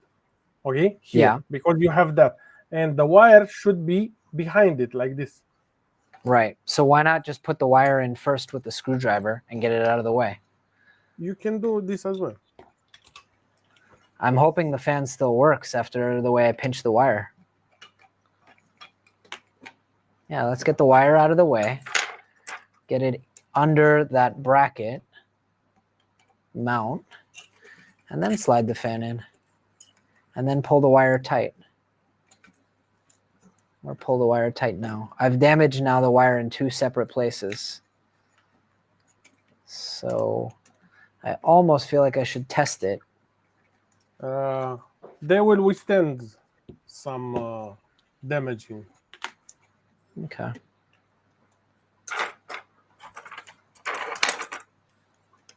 These also are dual bore bearings. Yep. The fans. Sorry, you guys only see my head. Wires under. Yes, Jonathan always has his own methods. That's true. All right, there we go. With the wire out of the way, then you just push it down, click it in. Perfect. Very nice. It's a nice looking tool head.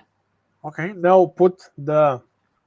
can you make something, please? Remove the nozzle from the revo. Okay. Okay. Why? Because I want to see the light. Put the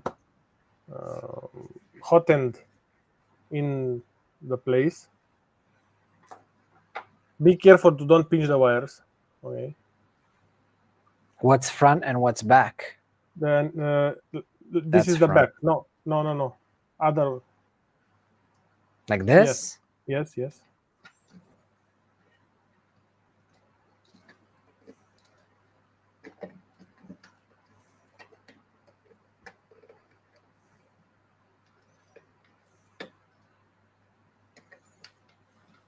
Let's turn the heat sink. Come on. Okay. Very nice. Okay. And now it doesn't sit flush, yeah? Okay. Is it supposed to sit Perfect. flush? No. It's good like this because it has to have room from the sides Right. for the wires to go up. And now take a Right. look from the up from here and to see if you see the light like this. Yep. Okay, so everything is aligned. Yep. Okay, take the hot end out, and we need a small PTFE tube. I think it's 2 or 3 millimeter. Let me. We'll Small cut to PTFE measure. tube. If you have the blue. I might, but I have the stuff that came from E3D, and that's going to be just as good. Okay. The original. Okay. I trust E3D. Here inside, just a look, brother. Here inside, you need to put something like 4 millimeters. Yeah, I need to, but it needs to be cut to measure. Yes, but you need to put it, shove it inside, make a scratch with a Sharpie. Right. Get it out. And then measure from there. Yes, I think from what I measured with my tool,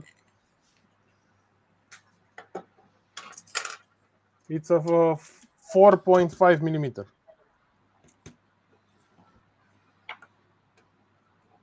Oh, it doesn't actually go in that nicely. It's 4.5 here. And then it's whatever else the Revo mount wants. Good.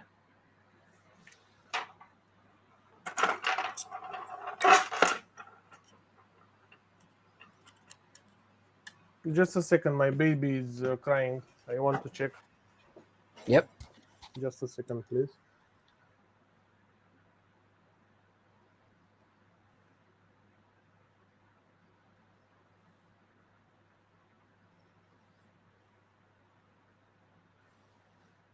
I'm going to do it my own way while he's gone.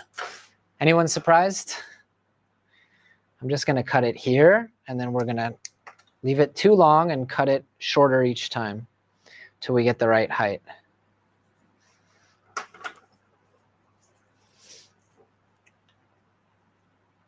I mean, I know that's going to be too long.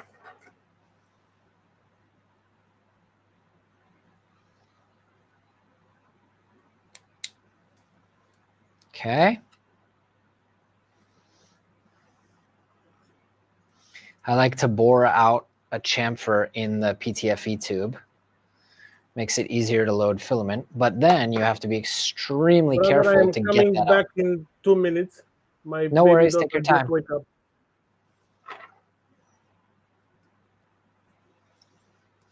You got to be real careful to actually get out the PTFE that you chamfer into the hole, because that won't melt if it goes in the hot end. I have my own methods, exactly.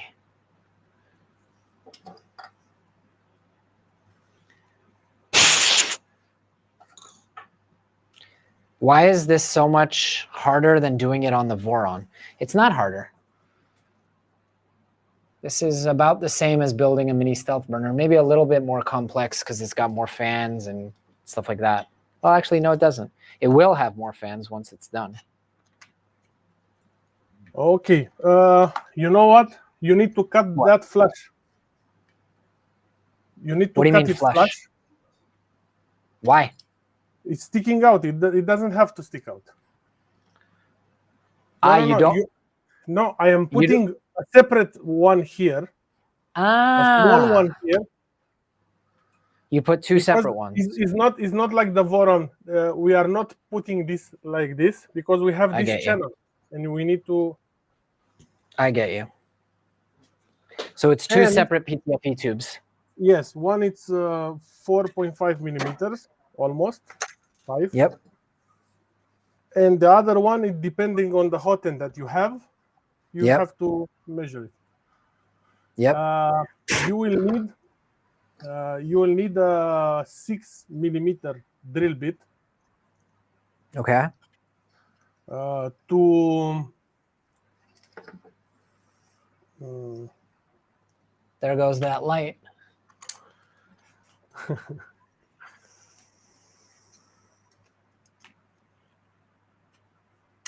Thank goodness for flush cutters. Is the 6mm drill bit just for fixing the PTFE tube? yes, but Then I'm way ahead of you. you never need to cut it with the flush cutter. You need to cut it with a cutter. You know, people say that.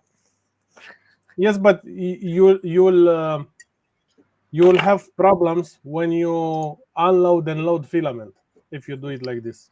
So the way I do it, I chamfer it after I cut it with the flush With cutter. a 6mm drill bit. Exactly, and then it doesn't matter at the end of the with day. the tip of the drill bit. It's a lot of fun watching you guys do this. It's very reassuring. As in, if that idiot can do it, any idiot can do it. Well, I'm here to serve. That's what I'm good at. Okay, that's one. The other one I already cut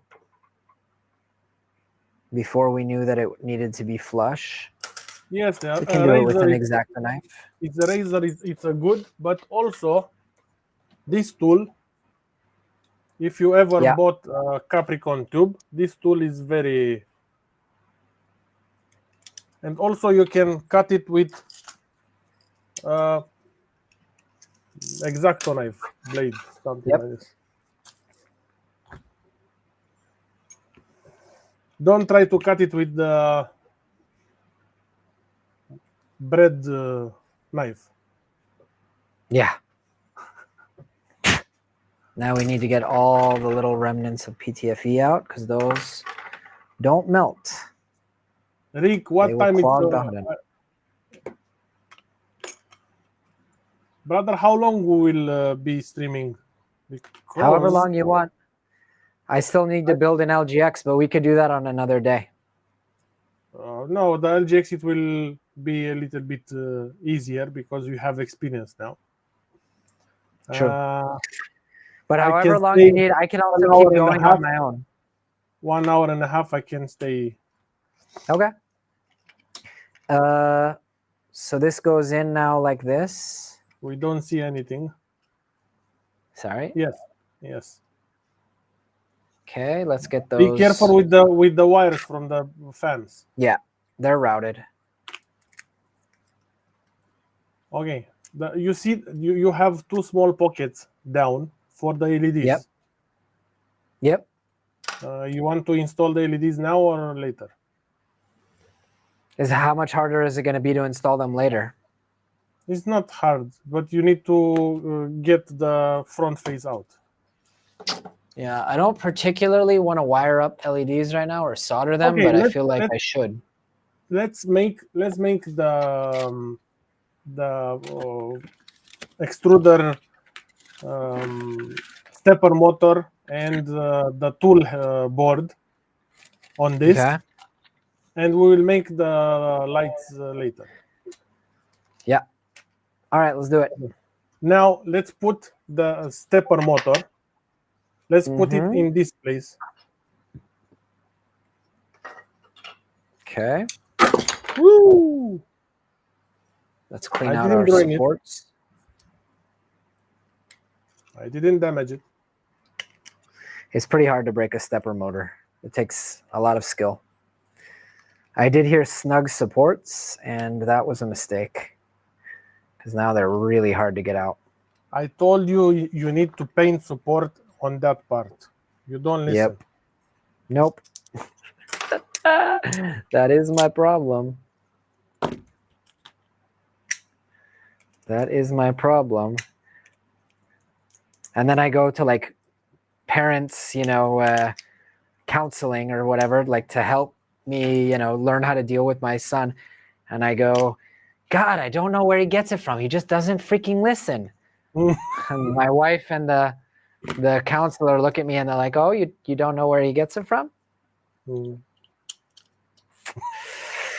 Yeah. We need to put the stepper motor here. Yeah, I just want to get the supports out. I like how there's cooling vents all around the stepper motor. Yes, because we have also the passive cooling from behind. This is such a useful tool. It comes with the Cricut toolkit for weeding vinyl when you make stickers, like vinyl lettering. But I don't use it for that anymore. I only use it for this. Super useful. My back is starting to hurt though. I might want to get a chair. You should.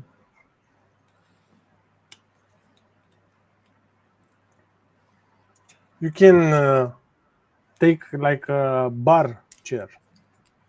Yeah, I have one here. Bar But stool. Also to have a little bit of back support. I have a bar stool with back support somewhere here. I'll get it in a few minutes. You only have 1.8 amperes. What stepper? The extruder? You are cooking that stepper.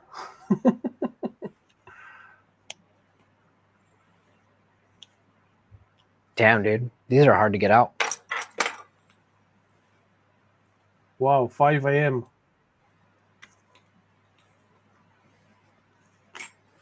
So in Chicago, it's 5 a.m. now. Wow.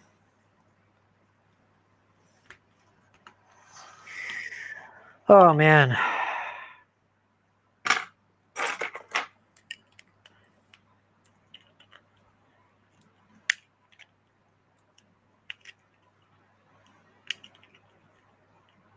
Come on. Out we go, guys.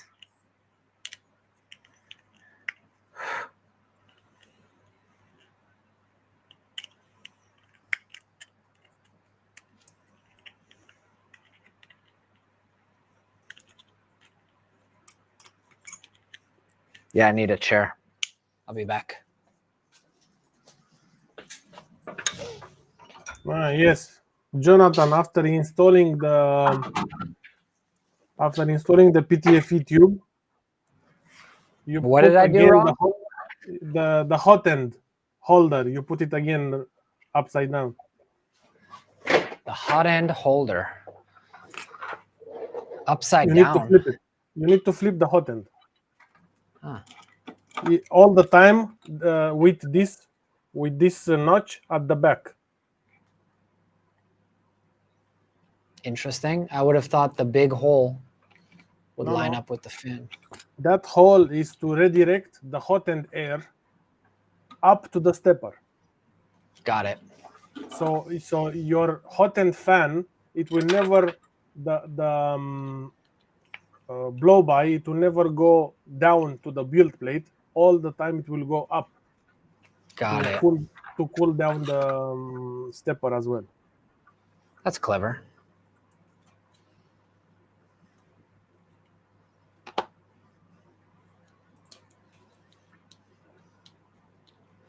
Just a couple more seconds here of removing supports. I'm trying to do it without taking off the first layer?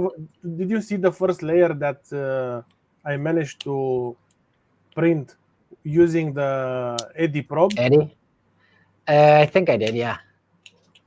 The last one, the 300 is my biggest print. It's 340 by 340. Look how big it is. Insane. On the SV08. Yes. Insane. That solves the problem. I wanted to get it working, but how did you deal with the clipper firmware? You just put mainline clipper? Yes. For this, you need the mainline clipper. It's very, very, very sensitive to heat. Yeah. But after you manage and you solve the temperature compensation, you need to make 4 or 5 Z offsets of each temperature of the hot end, and after that it will compensate. Not the hot end, the eddy probe, because the eddy probe it Right. has a built-in thermistor, Right. and it will do the compensation after like a charm. It's working very good. I was very unsatisfied until I managed to make it to calibrate it properly. But after that, it's prints like, and it's very fast. Oh yeah, that I don't doubt. But just it feels like it's a little half-baked software-wise. You know, it's Yes, not but like the beacon where you just connect it. I never used a beacon. I don't know Me how neither, it. to be honest. I don't know how But it I've heard works. that it's like plug and play. And All you right, don't need to we got a motor. calibrate. Okay, now insert the motor inside from the front. Be careful to don't pinch the wires. Put the wires. Look. Put the wires like this. Okay. Wires go through first, right? Yes. Yes.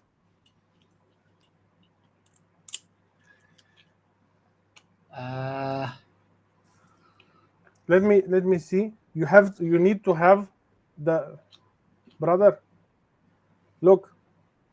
Yeah. The motor has to be facing forward like this. That makes a lot more sense. Yes, and you need to put it at an angle first to pass through the wire. Wow. It goes all the way back? Yes, it will sit like this. It will not fall. Yeah, okay. That's in. Okay. Now, let's connect the motor to the back. 6mm, 8mm? You can put 8mm. It will work also with 6.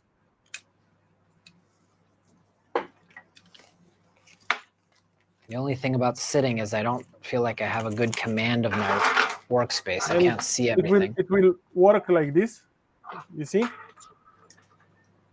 And you have the 2 screws here, and this to secure first the motor to the back plate of the extruder, and after that to secure the cover to the extruder.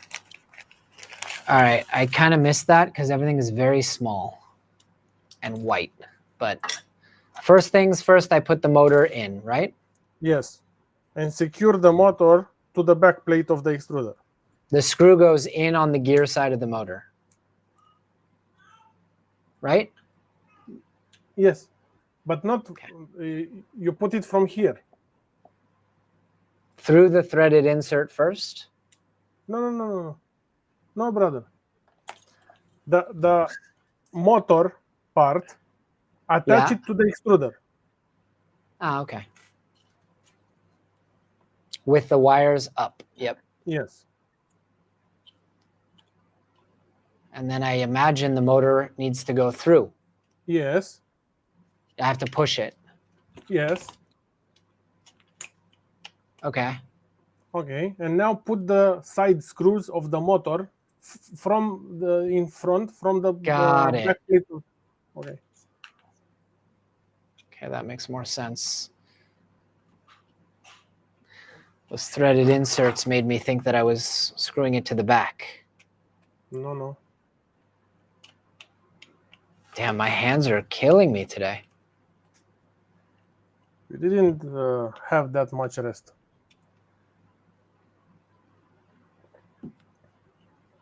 Wrong screwdriver. Notice how I have on the table an LTT, $95 whatever screwdriver, and I just don't choose to use it because it's a pain in the ass to always change the hex driver sizes. It's just so much easier to use these. I totally agree. That's probably one of the only tool purchases I regret buying. All right, cool.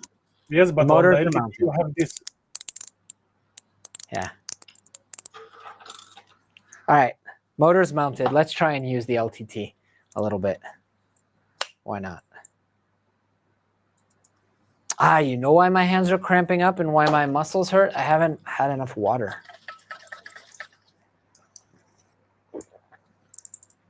Everybody take a break and hydrate. It's important. I just drink a little bit of water as well. 1.4 liters. I have to drink 2 of them a day. All right, let's rock. Motor is mounted. Now we need this standoff. It's a 4x4 M3. Yeah, male to female. Mm-hmm.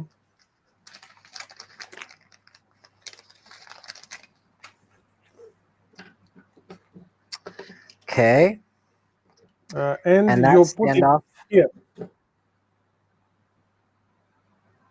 The male side pointing out? No way. No. This way. The female goes on the end of the... No. Brother.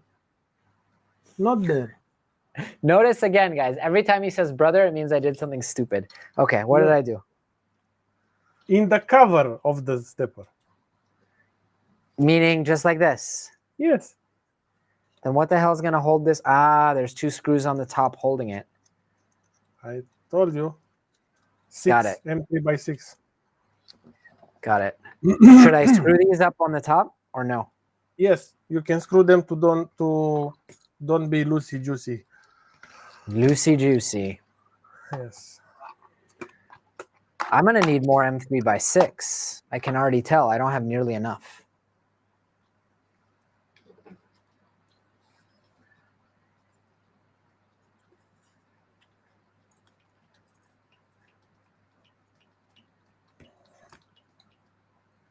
That's a nice fit. Christian, everything fits very nicely. I'll give you that. He knows.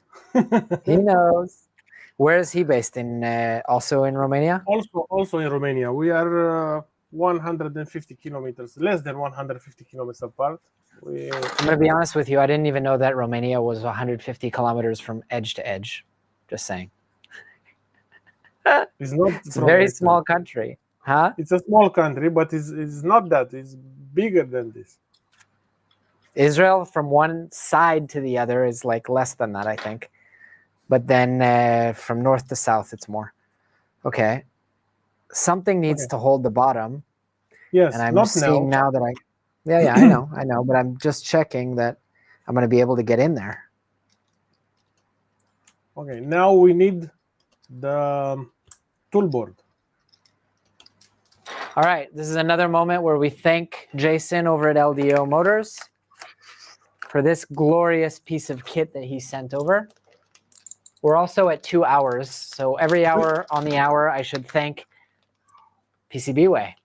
If you need custom PCBs made because you're not going to use an LDO Motors awesome Nighthawk board, PCBWay has you covered. Your one-stop shop for all things PCBs and prototyping, getting things made out of sheet metal, aluminum. That must get annoying if you're watching the entire thing, but every hour they want me to remind you. Check out the link in the description for PCBs. And look at this beautiful PCB made by LDO Motors. You can make your own custom version of this. Use the other camera. It's not focusing. What if I do this?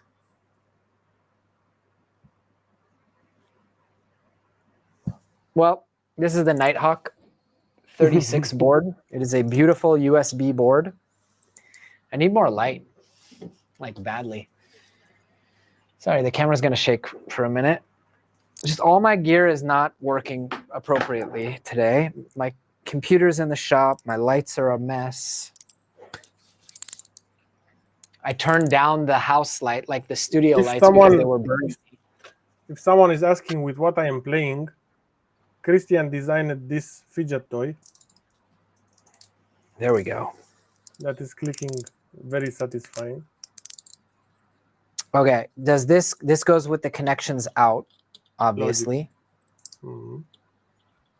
Okay. Yeah. And now you need the other 2 standoffs.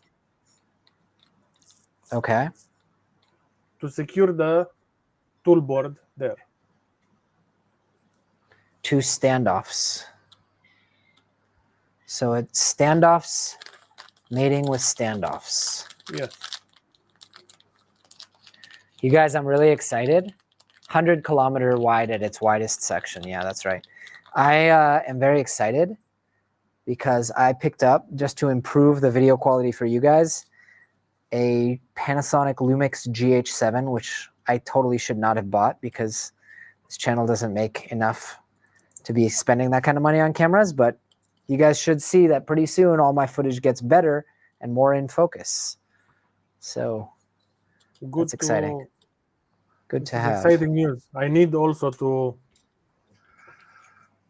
improve the Lumix, man.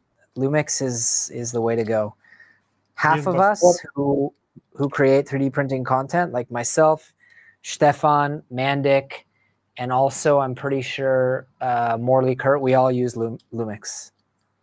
I need first to improve the streaming PC, because when I'm streaming and I'm opening also the CAD to show some, it's laggy. What computer are you on? I'm in an old big laptop. It's a PC. It's a i7, but it's the 7th generation. It's a little bit older. All right, I'm trying to screw these in. This isn't easy. I think I need some you can make, look, you can take a M3 screw it. After that, be careful.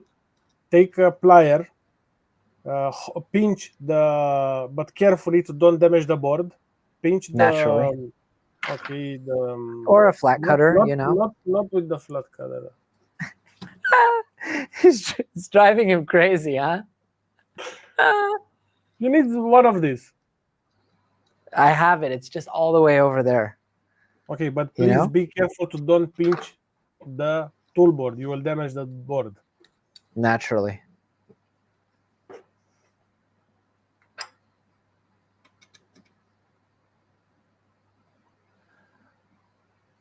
Good.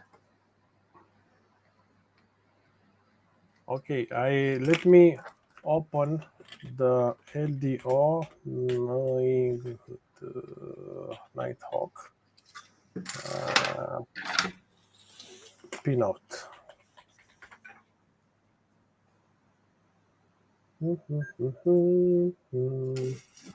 Because I don't remember if the Nighthawk it has how many Damn, that is chunky, boy.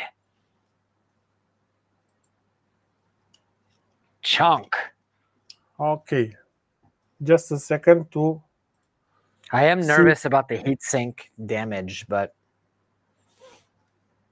we can fix that. I have extra of the heatsinks too. I don't know. Whatever. I'm actually getting cold now, if you can believe it.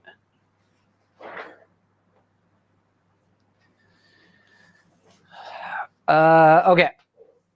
Let's build some shit. So now I imagine we're not going to close this because we need to do all the wiring. Yes. You need now, because I can see that it has only one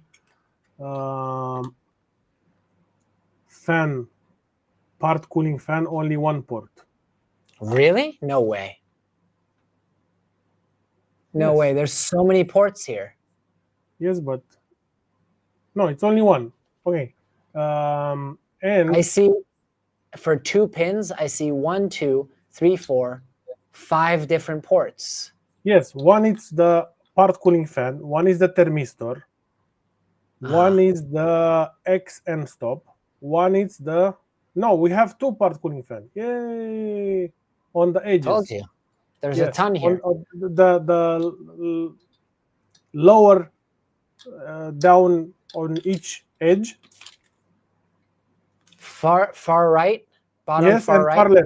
Far left and far right. Yes. Okay, here's what's interesting. I think it's because these aren't normally the fans that LDO provides, but these are the wrong size connectors. We have to recrimp, either recrimp or if I'm lucky, I can just put on a new connector.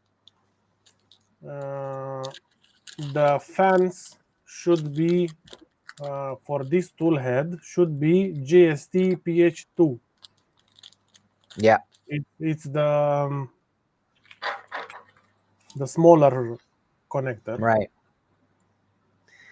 Now I wonder if the actual ferrules inside are going to be the same, or if I have to No, they are those. not the same. They are not the same. They have different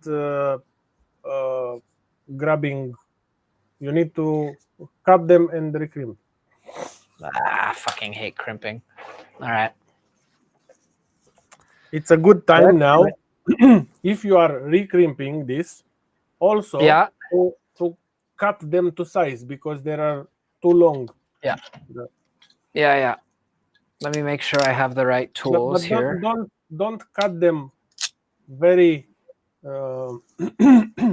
Short. very short. It's better to, because we have enough room on the back for the wires, and we can zip tie them. Right. How am I cold? Thank you, Rick, for being here. Have a good rest. Oh, See you in a bit. that's a good sit. Can I go any higher? A little bit. All right. Let's leave some room for grace. This is why you hate crimping, because you don't have the proper tool. Okay, show me the right tool. Brother, after I discovered this, send me a link.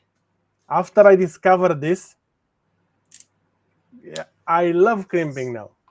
Send me a link, because I hate it. It's just like the bane of my existence. All right. Strip some wires. Strip some wires. My orders. I will send you the link from my orders page.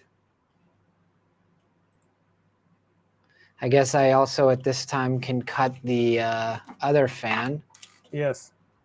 Let me see if the Hotend fan. Where is the Hotend fan?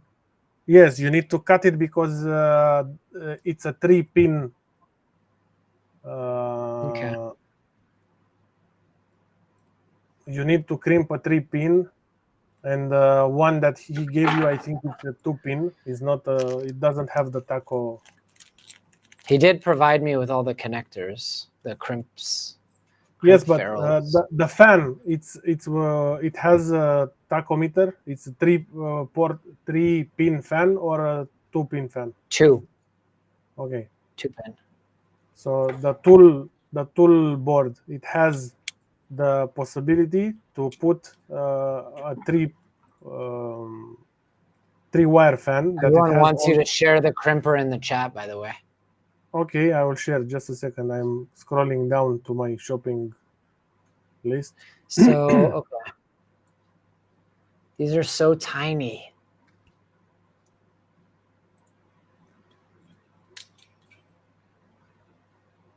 I also have the right crimper and I still hate it.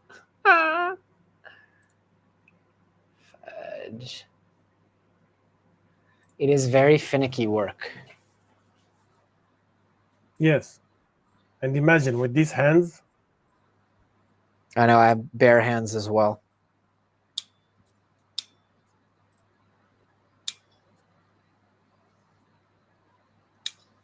Okay. All right, let's see.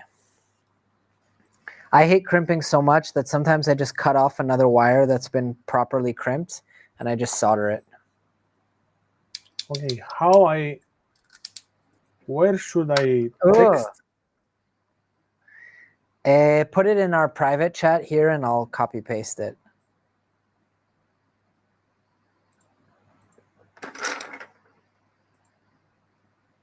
Yeah, that didn't work. My crimp job.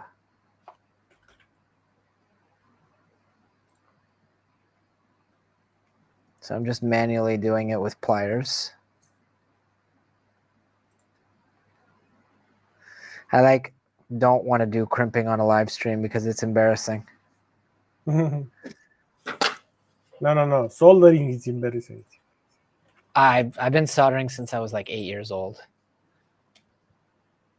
I think Hey, I managed don't have to any keep chat it. apps open, so share it in the restream chat because I closed all my background processes. All right, that's one.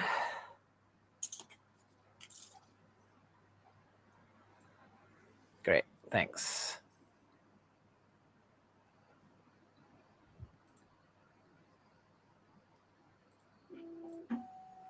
This computer takes like 5 minutes just to copy paste. There we go. All right, let's crimp.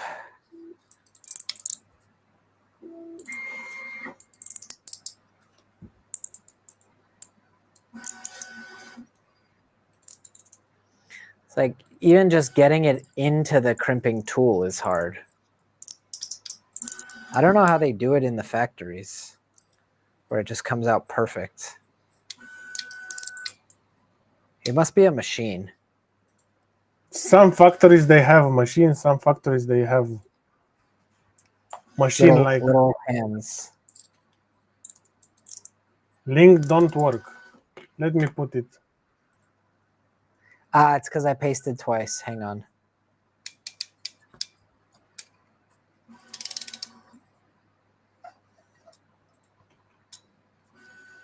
Hey, that one actually turned out okay. I still always go over it with pliers, though.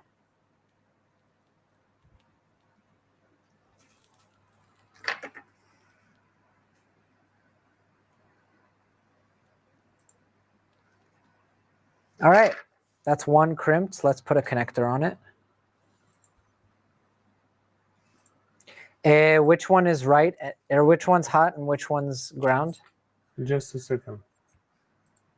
So the ground is the up one, and the hot it's the it depends. That Just a second. ratcheting is super loud, by the way. So you're ratcheting in front of the microphone. Oh, okay, sorry. No worries. Okay, the ground is up. Just a second, because when you are looking at the board, in the right side, the ground is up. In the left side, the ground is down. Okay. That doesn't make sense because the connectors are facing the same way. Take a look. I just send you.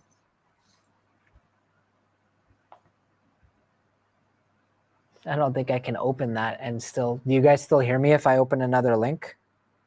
Ah, no, you are right. You are right. They are both with Ground up. Yes, they are both with the ground up. I was looking at end stop. Even a broken clock is right twice a day.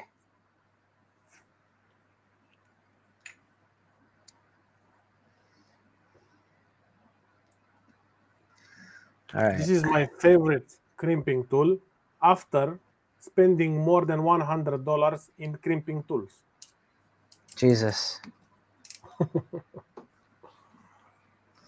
I thought I was spoiling myself just getting a crimping tool. I used to do it with pliers.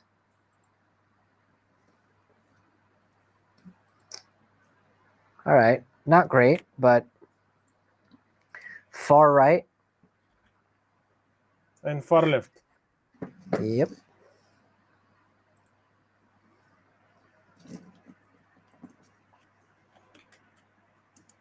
It's pushing out my crimps. Really? Someone called me on Discord. Okay. That might work.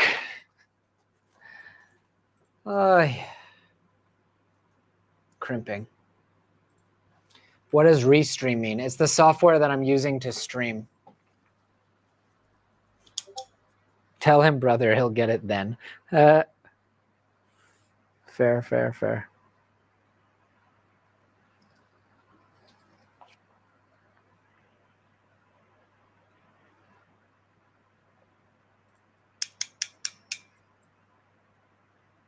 You know what I want to see? Oops. How many likes do we have? Only 80 likes. And I think probably a few hundred people have gone through.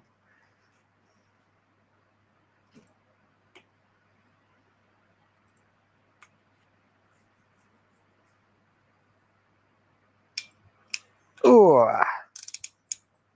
Nope. Didn't work. You know how many subscribers I have now on YouTube? How many? Boeing 747. 747. Nice, man. Congrats. Thank you. Got to earn them one at a time, you know? Yes. All right. Let's get that cable in there. It's so time consuming too. Yes, but at the end, it's very satisfying. No, I mean crimping. It just takes so long. I can solder these connections faster than I can crimp them.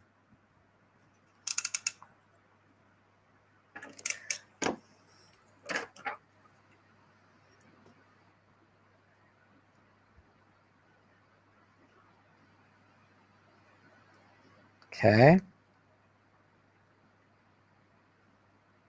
You know what I am curious? What's up? If you have a small scale, after it's done, to scale it, measure it, weigh it, to measure, to put it on scale, because the white one that I have here, it was 325 grams, and for all of the cables out of the way, nothing visible, with all the Hotends available, with all the carriages, with the nozzle LEDs, and with everything, and that narrow, and with this airflow that it has, to weight less than 350 grams, it's a win. What does a stealth burner weigh?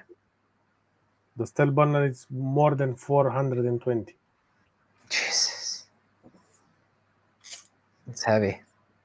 I like stealth burner very much. This is why, because of the weight, we start using the mini stealth burner, but it was the cooling, the 310 blower fans. There are 3010 blower fans. There are very, very weak, bad. Yes, and I was thinking to have a better solution, and Christian came with the idea. And after that, all the time I was pissing him off with the lost savings, and he told me, yes, but it's ugly. You are paying $1,000 on a 3D printer, and you want to put with wires all the way. It has to be a masterpiece. It has to be something that you like to look at it. It's on your desk, and it has to be tidy. And we came up with this solution with the weight savings, and I think it's looking good. I may be biased.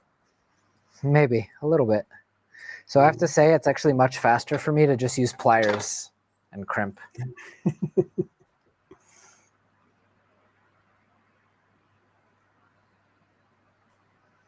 Takes me half the time, and it actually works every time. It will. You'll need an extra hand with this tool, because the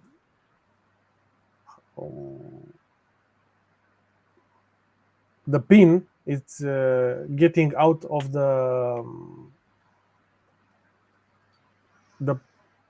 crimping tool.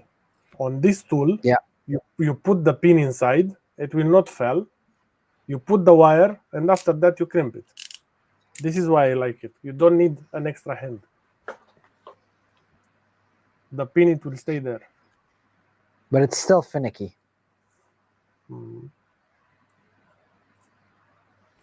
There we go. Now I'm glad the camera is blurry because you guys can't see how badly I'm demolishing these crimps. It was all part of the plan. All right. That's that. I think there's a lot of stuff that I'm going to do off camera next time, like removing supports, putting on heat set inserts, crimping wires. I just don't know that people want to see that. Maybe they do.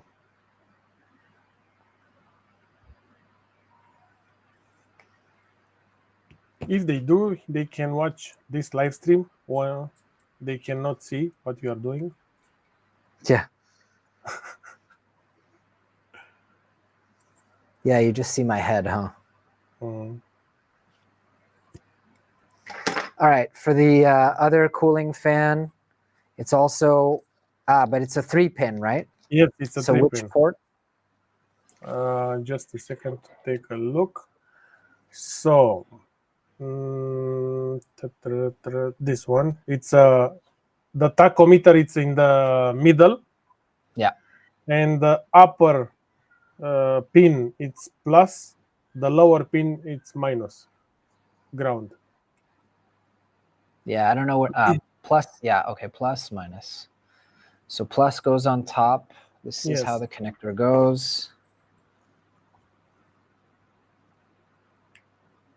Good. I give these connections about a 50-50 chance.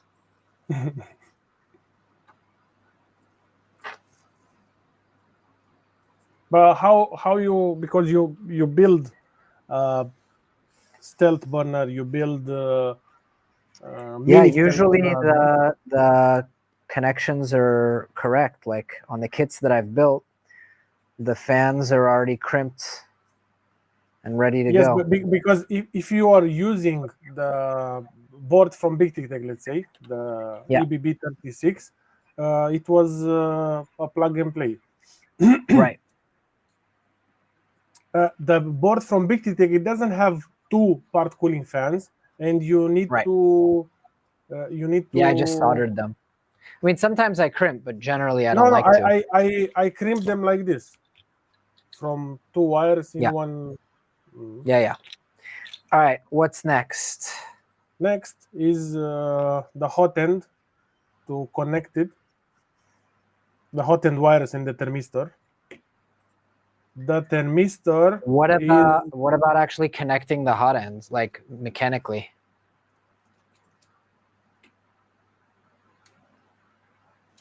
What? This goes to the carriage. Yes. The lower one from the Hotend, you install the Hotend with the lower screws. Get the Hotend out. Okay, so you install the lower screws onto the carriage. Got it. And the hot end stays on the carriage. Okay, and you're putting the face, sliding the face, and you're putting the 2 long screws M3 by 50. Interesting. Through the hot end, yeah. Okay, so now let's take this revo. But I think you need to get it out first to can screw it in place.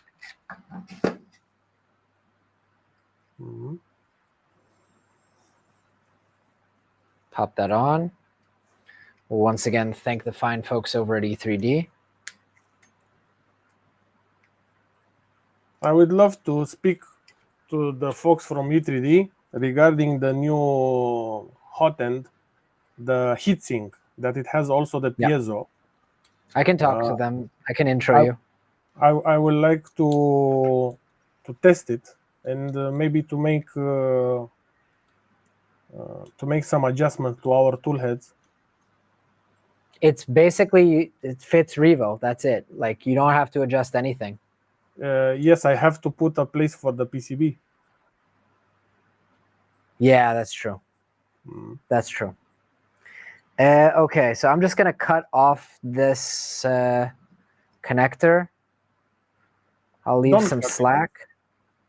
Leave him some room. Yeah. Let's go back to the live stream. The only thing I don't like about these braided cables is they're extraordinarily hard to strip. Hello, Richard from Sweden. We've been going for almost 3 hours. You said you have to go pretty soon. Yes, I can stay almost.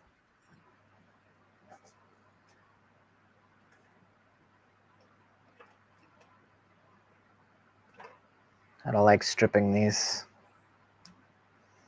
but I always end up having to.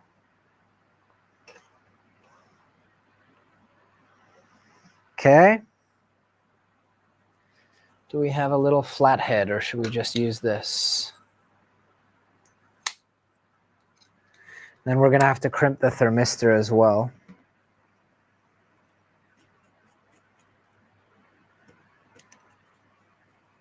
So this tool headboard is a Nighthawk 36 from LDO. It is one of the first full USB tool headboards.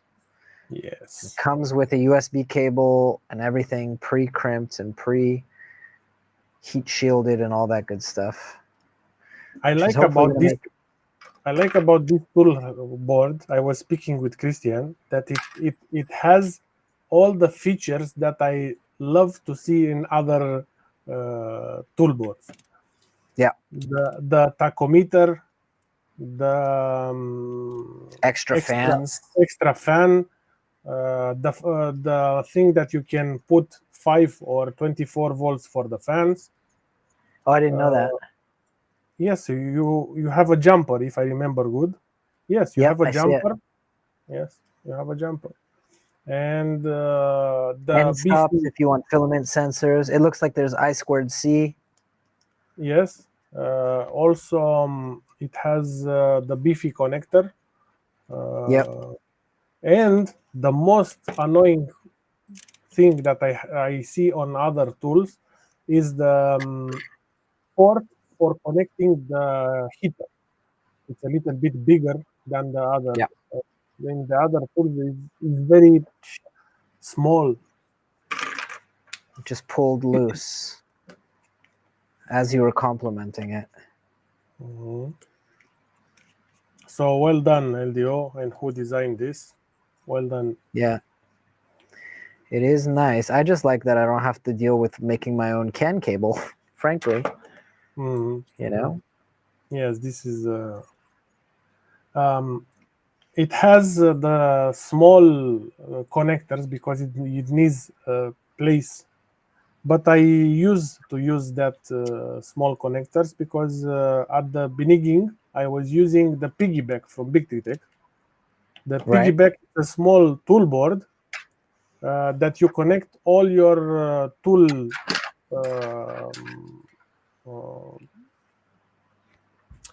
the tool head ports, and after that you have a long cable, separate cable to your main board. Right. So it was like a buddy board kind of thing. Yes, a piggyback. They call it. This has an extra board too, and I don't know what it's for. I'll show you. USB adapter PCB. I think it's if you need to adapt CAN to PCB on your, or CAN to USB on your board. That's what it looks like.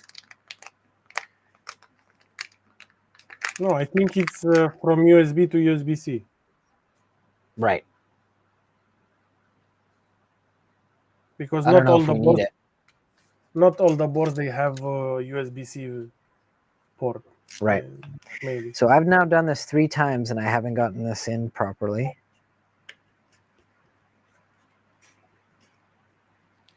So I just confirmed with my wife, and I can stay 40 minutes more. So If you gotta go, I totally get it, man. No. We can stay at until Where's my chair? 45 minutes more from now, not only 15. So we have extra 30 minutes. It's not enough time to do the LGX, but I didn't really think we were going to get both of them done today anyway. We can schedule the LGX for a future live stream. But it's better to don't rush it and to make it properly. But you didn't now answer the thermistor. I gotta say this thermistor cable is a little short. Can I pull this tight? Or, I mean, the rail is gonna be right here. Yes. How far up? Where is the thermistor? Is the next to the fan port. Yeah. The right fan port. One you was trying to. Super tight. I mean, if I What pull is it the LGX? all the way. The LGX is. Oh, wait a minute. It's not going to be that tight, and I'll tell you why. Because once you get the revo nozzle in, it's going to push the heatsink up almost a full centimeter. Okay. So the LGX, it's the extruder with bigger gears. Yeah. Someone. Bondtech large gear extruder. Yes. Wow, this is tight. I think it's better. Otherwise, you need to crimp it to solder a longer cable. Yeah. But then I need to find a cable with that connector or make one. I might have some. Oh, wait a minute. They give you an extension cable. Duh. Here we go. I mean, it's a very, very, very, very long extension cable, but and I know you don't like having extra weight, but we can take this and then we can just use this. We don't even need to. I'll just cut it and solder it shorter. Okay. Unless you think that's going to stick out too much, which probably it is. Look at that. It will not because we let some. We have some room. So I'll just use this connector. I think it's better to crimp proper connector because you don't want your Hotend thermistor to get loose. But would you use a connector to connector, or you would just cut off this connector? I cut off that connector. I'm afraid you'd say that. So let me see if I have. You can use also that because you have room on the side of the tool head to shovel all your.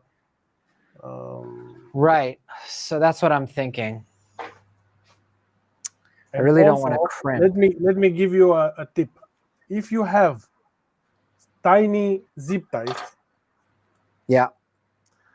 when the fans are installed in the place, you can use this ear of the fan. You see? This? Yeah. To zip tie the cables using that hole. Got you. So this is weight saving. I'm wondering if I could just use these. I mean, they're slightly different, but. No. They are not. They are long. This is DuPont connector. Is not the same. Right. I don't have enough of these connectors nearly. We're going to need more. He sent me a lot of these guys, but I don't have nearly enough of these. So when I order the crimping tool, I need to order more.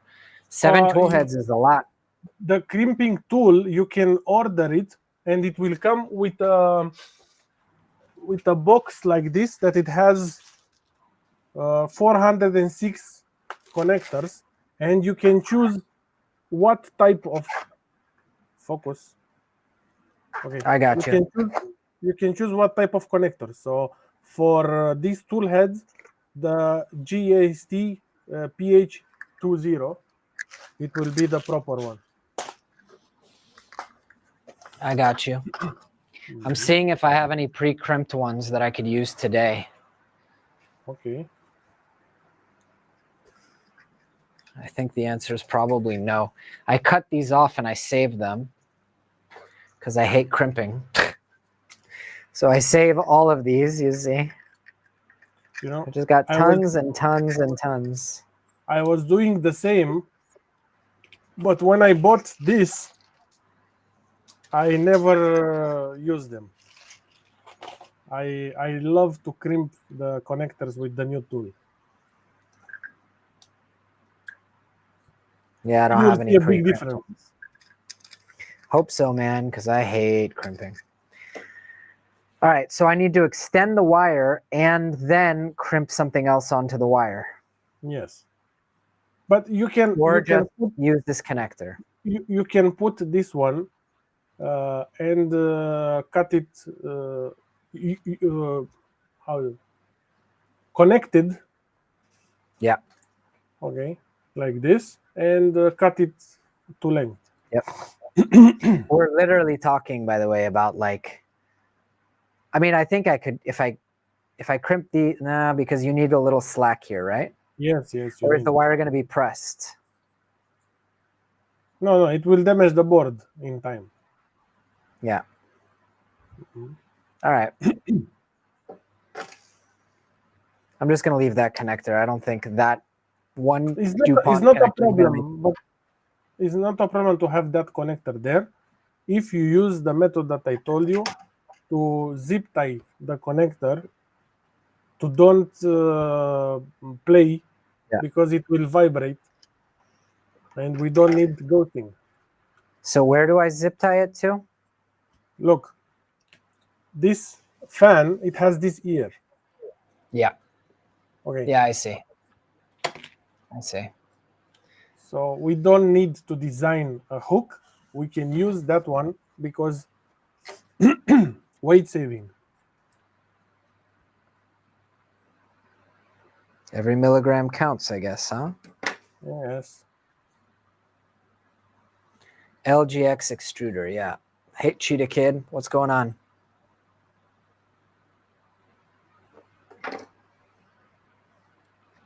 How many people are watching now? 59. The chat, it's a little bit slow today. Yeah. What you guys are doing? What? Because I think you are doing something else since watching this and not be active on the chat. All right. Here we go. God, I hate crimping.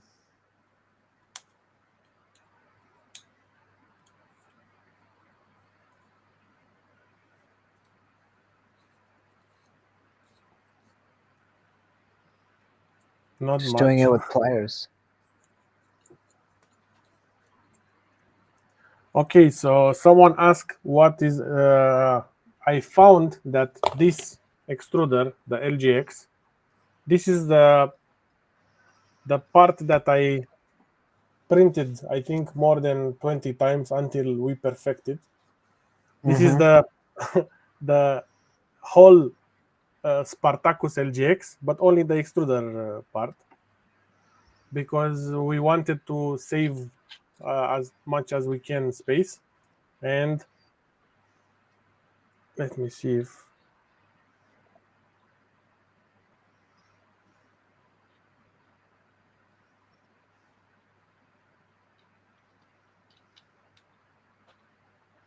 and this one with this extruder I managed to 3D print with the most flexible filament. This is the Ninja Flex. Look, I can't wait. I want to print myself more of those shoes. Look how much. I really can't wait. I so want to print some of those shoes, and none of my printers currently can handle it. The LGX 70A. LGX will do the job. That's what I'm counting on.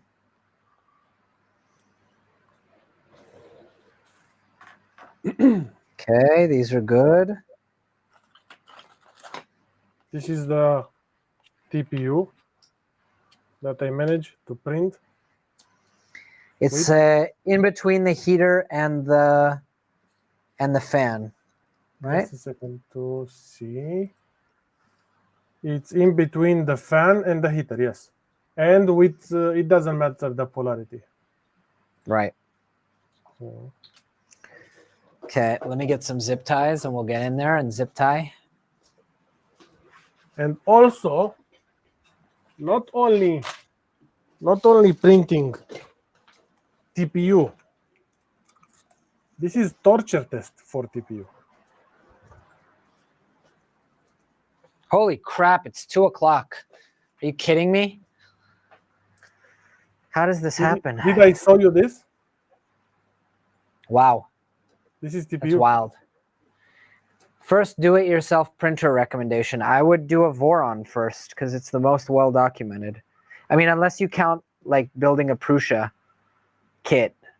That's, you know, just as well documented. And probably an easier build than a Voron.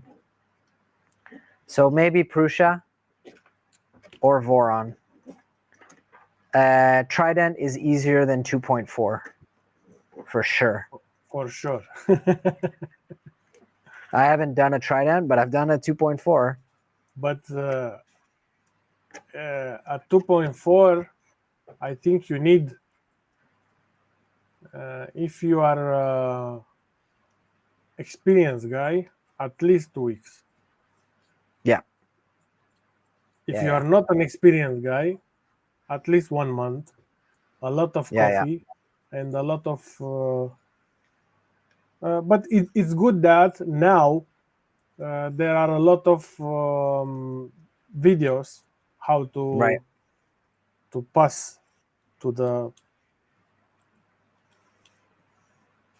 The instructions are good. It just takes a lot of time. Yes, the documentation on the Voron, hat off. It's perfect. All right, there's the cables crimped. How you like the zip tie solution? It's really elegant, simple.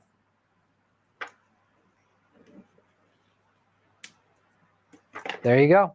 That's a tool head. Okay. With some extra wire, I'm going to need to crimp connectors here. So you crimped the connectors for the fan, but you didn't adjust the length of the fan. Sure I did. I cut off a lot. Okay. That's me cutting off a lot. I figured the rail is going to be here, so I didn't want to stress it. Okay. I could put a zip tie in here. And now we need this the part that you layer shifted. Oh no! Here comes my crimp job already. I gave it 50% chance. Where is teaching tech? What? Teaching tech. The other guy who's building, Michael, is building a Toolchanger as well. Oh, okay. I don't know. I don't know if he spends time on live streams. I will say that you have a ton of space between the board. Like the 4 standoff is too big. You have so much space between the board and the. Yes, but like 2 would have been fine. Some boards they have. Yeah. Back pins.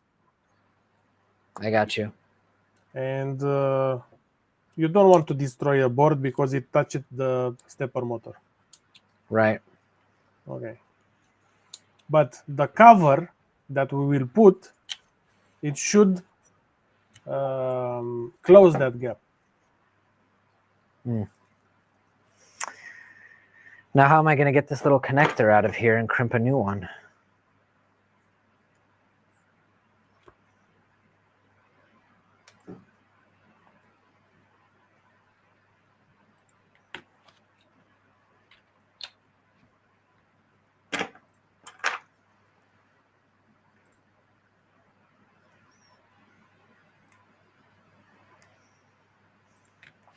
There we go. Yeah, I need to order your crimper. I mean, people told me that about this. They're like, oh, order a proper crimper. I still hate it, but I guess we'll see.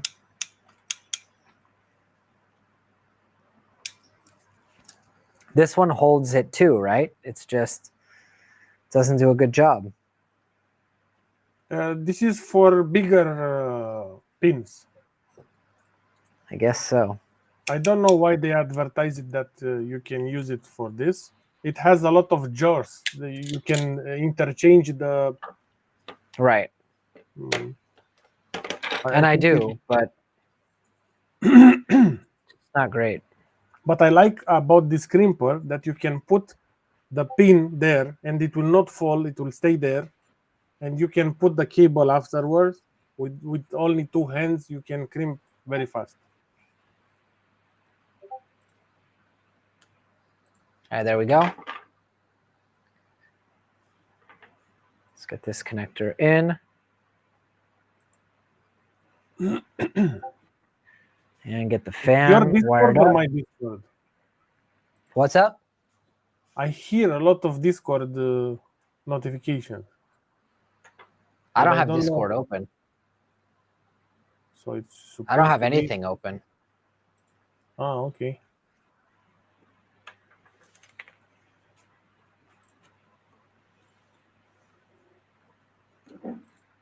The only thing about the zip tie solution is it's not super easy after that to get the hot end out. You need very small zip ties. Yeah.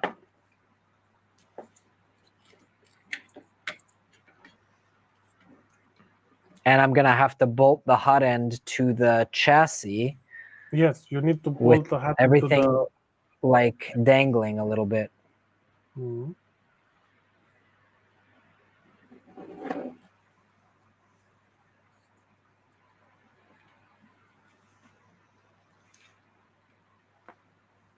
Okay.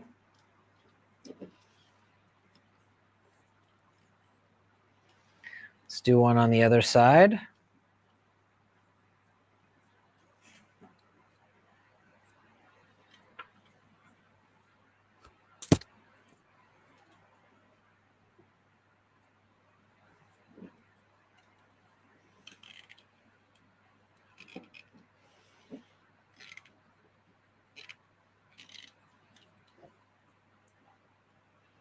I don't know if Jason is watching this, but if he's watching, I finished the design. We finished the testing, not the design. The design, it was finished by Christian long time ago with the new with the new 3D printer, the fully 3D printed. Oh, yeah? And we need some stepper motors for X and Y. And I need some something that it can withstand but not overheat, because we need to 3D print this. I recommend to be 3D printed in PETG, not PLA. And maybe he can give us some hints what stepper motors they can be fast enough without overheating. I'm sure he could advise.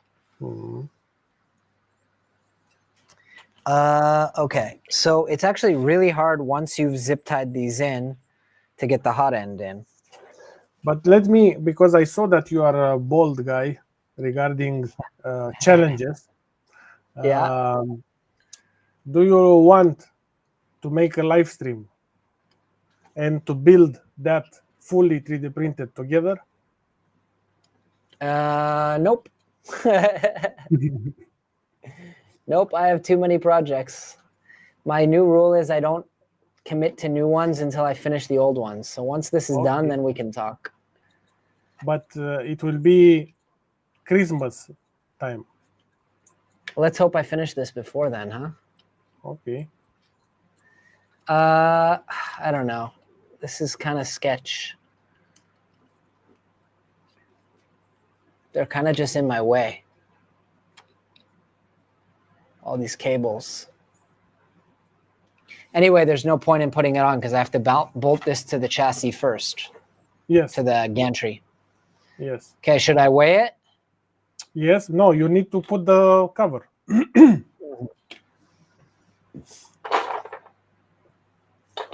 I have 1, 2, 3, 4. Yeah. I want to see if I have any that actually printed properly. I'm sure you have one because you showed me the test fit. Ah, this one. Mm-hmm. Okay, you need to pay attention to don't pinch the wires on this notch here. Yep. To don't pinch any wires. You will need M3 by 16, 2 of them. Shouldn't we connect the extruder first? Yes, I forgot about that. 5 centimeters of cable, it will be enough. Yeah, I really don't want to crimp this right now, to be honest with you. I might say we draw it to an end at 3 hours. Okay. Anyway, you got to go in a few minutes, right? I can still stay half an hour. So you can cut this, put the cover, weight it, and we can make a summary. And you can crimp it afterwards. But Yep. Cut it to length. Good idea. 5 centimeters, it will be enough.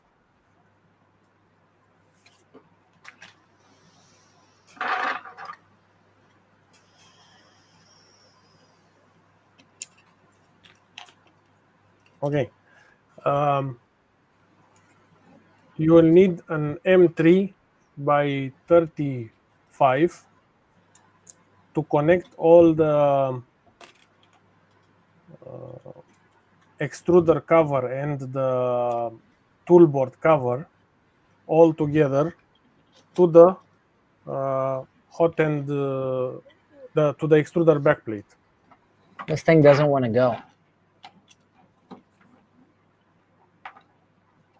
What? Something isn't right.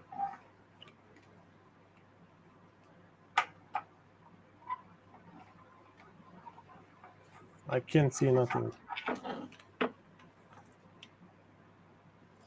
I think the height is slightly different than what you have here.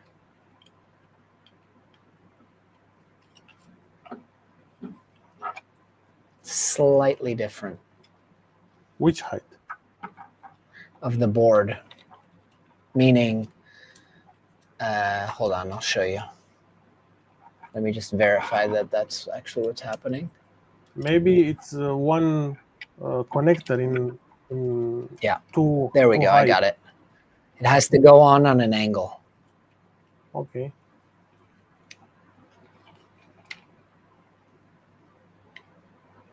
It's one It's connector not in the way. Flush, yeah. Wait a minute. Is it supposed to sit flush? On the it's supposed to sit flush on the standoffs. Yes. But if it sits on the standoffs, you have a gap. See that How gap? much is it? Okay. 1.5 millimeters. So yes, but if I remember good, we have 3 millimeters and 4 millimeter standoff. Do we? Here I have 4. And we should have also a 3.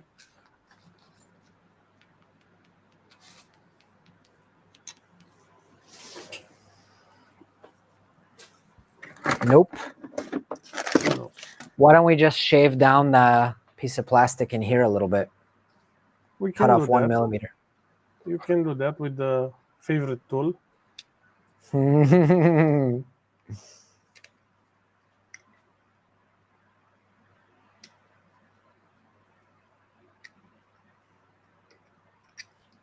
It is my favorite tool. I'll give it that.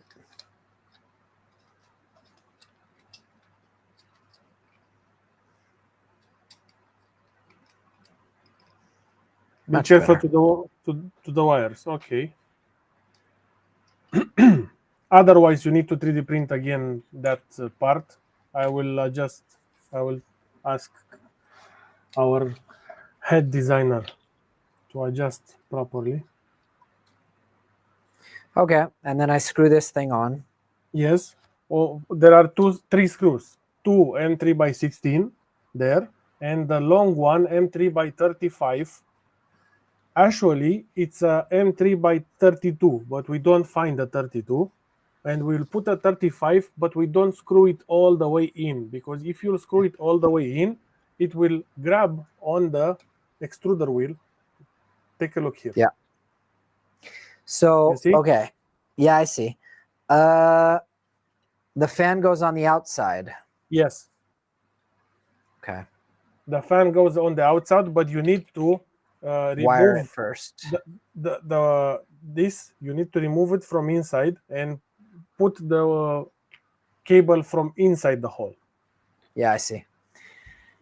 Okay, Because and then I have to wire it. Before I do that, I'm going to have to wire the extruder. I feel like we're missing some stuff here, but we're not. LEDs. The LEDs, yes. The thermistor, the fans. Why do we have so many ports? We don't have a filament sensor, that's why. Mm-hmm. And we have too many ports. I can install this extruder tensioner here. Yes. And you can test. It just took 3 hours to build the toolhead. Yes, but we was chatting as well, removing supports. Learning. Making mistakes. Awesome. I think now is probably a good time to stop. And I record some B-roll. But you need to put it on scale. Oh, yeah.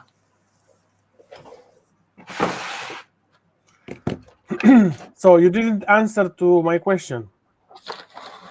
After building so many tool heads, how you find this build? Quite elegant. It's like kind of like an Apple laptop. Like everything's very compact and nothing is there without a reason. I'm going to weigh it like this and I'm just going to put an extra fan on. Yes. Technically, there's going to be 4 more screws. We're missing a bunch of stuff, but it's going to be pretty close.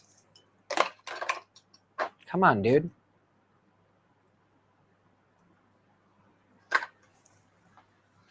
For weight saving, I am putting only 2 screws on diagonally. Seriously? On the fan? Yes. Yeah.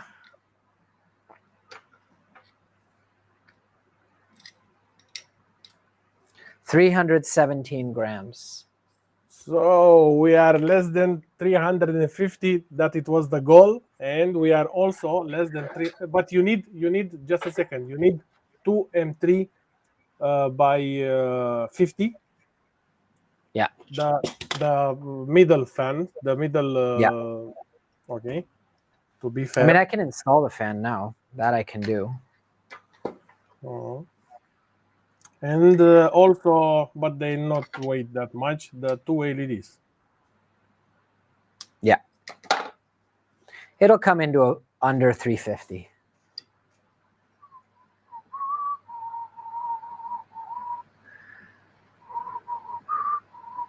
Pretty good, man. All right, shall we wrap? Yes. So let's thank all the sponsors for all the various products. Polymaker, Sovol, E3D, LDO Motors, Bond Tech. And then we also need to thank PCBWay for sponsoring the entire live stream. Thank you guys for tuning in. Make sure to check out PCBWay using the link in the description for all of your PCB needs. And thanks to Nadir and Christian, of course, for designing this amazing tool head that we built. And stay tuned. I'm going to be building 6 more of them, which is not going to be the exact same thing because we're going to have different hot ends. I haven't shown you guys the different hot ends that we have. We're going to have different tool heads, different extruders, or same tool head, different extruder, different hot end. So we're going to vary it up on different live streams. And I might do the next Bond Tech BMG by myself. but And you'll be back to help me with the LGX. yes, for sure, it will be an upcoming live stream when we will do Rock on. the LGX together again. And don't forget to check out Nadir's YouTube channel and all the CN3D projects that they're working on. All right, guys. Take care, and I'll see you guys soon. Thanks for tuning in.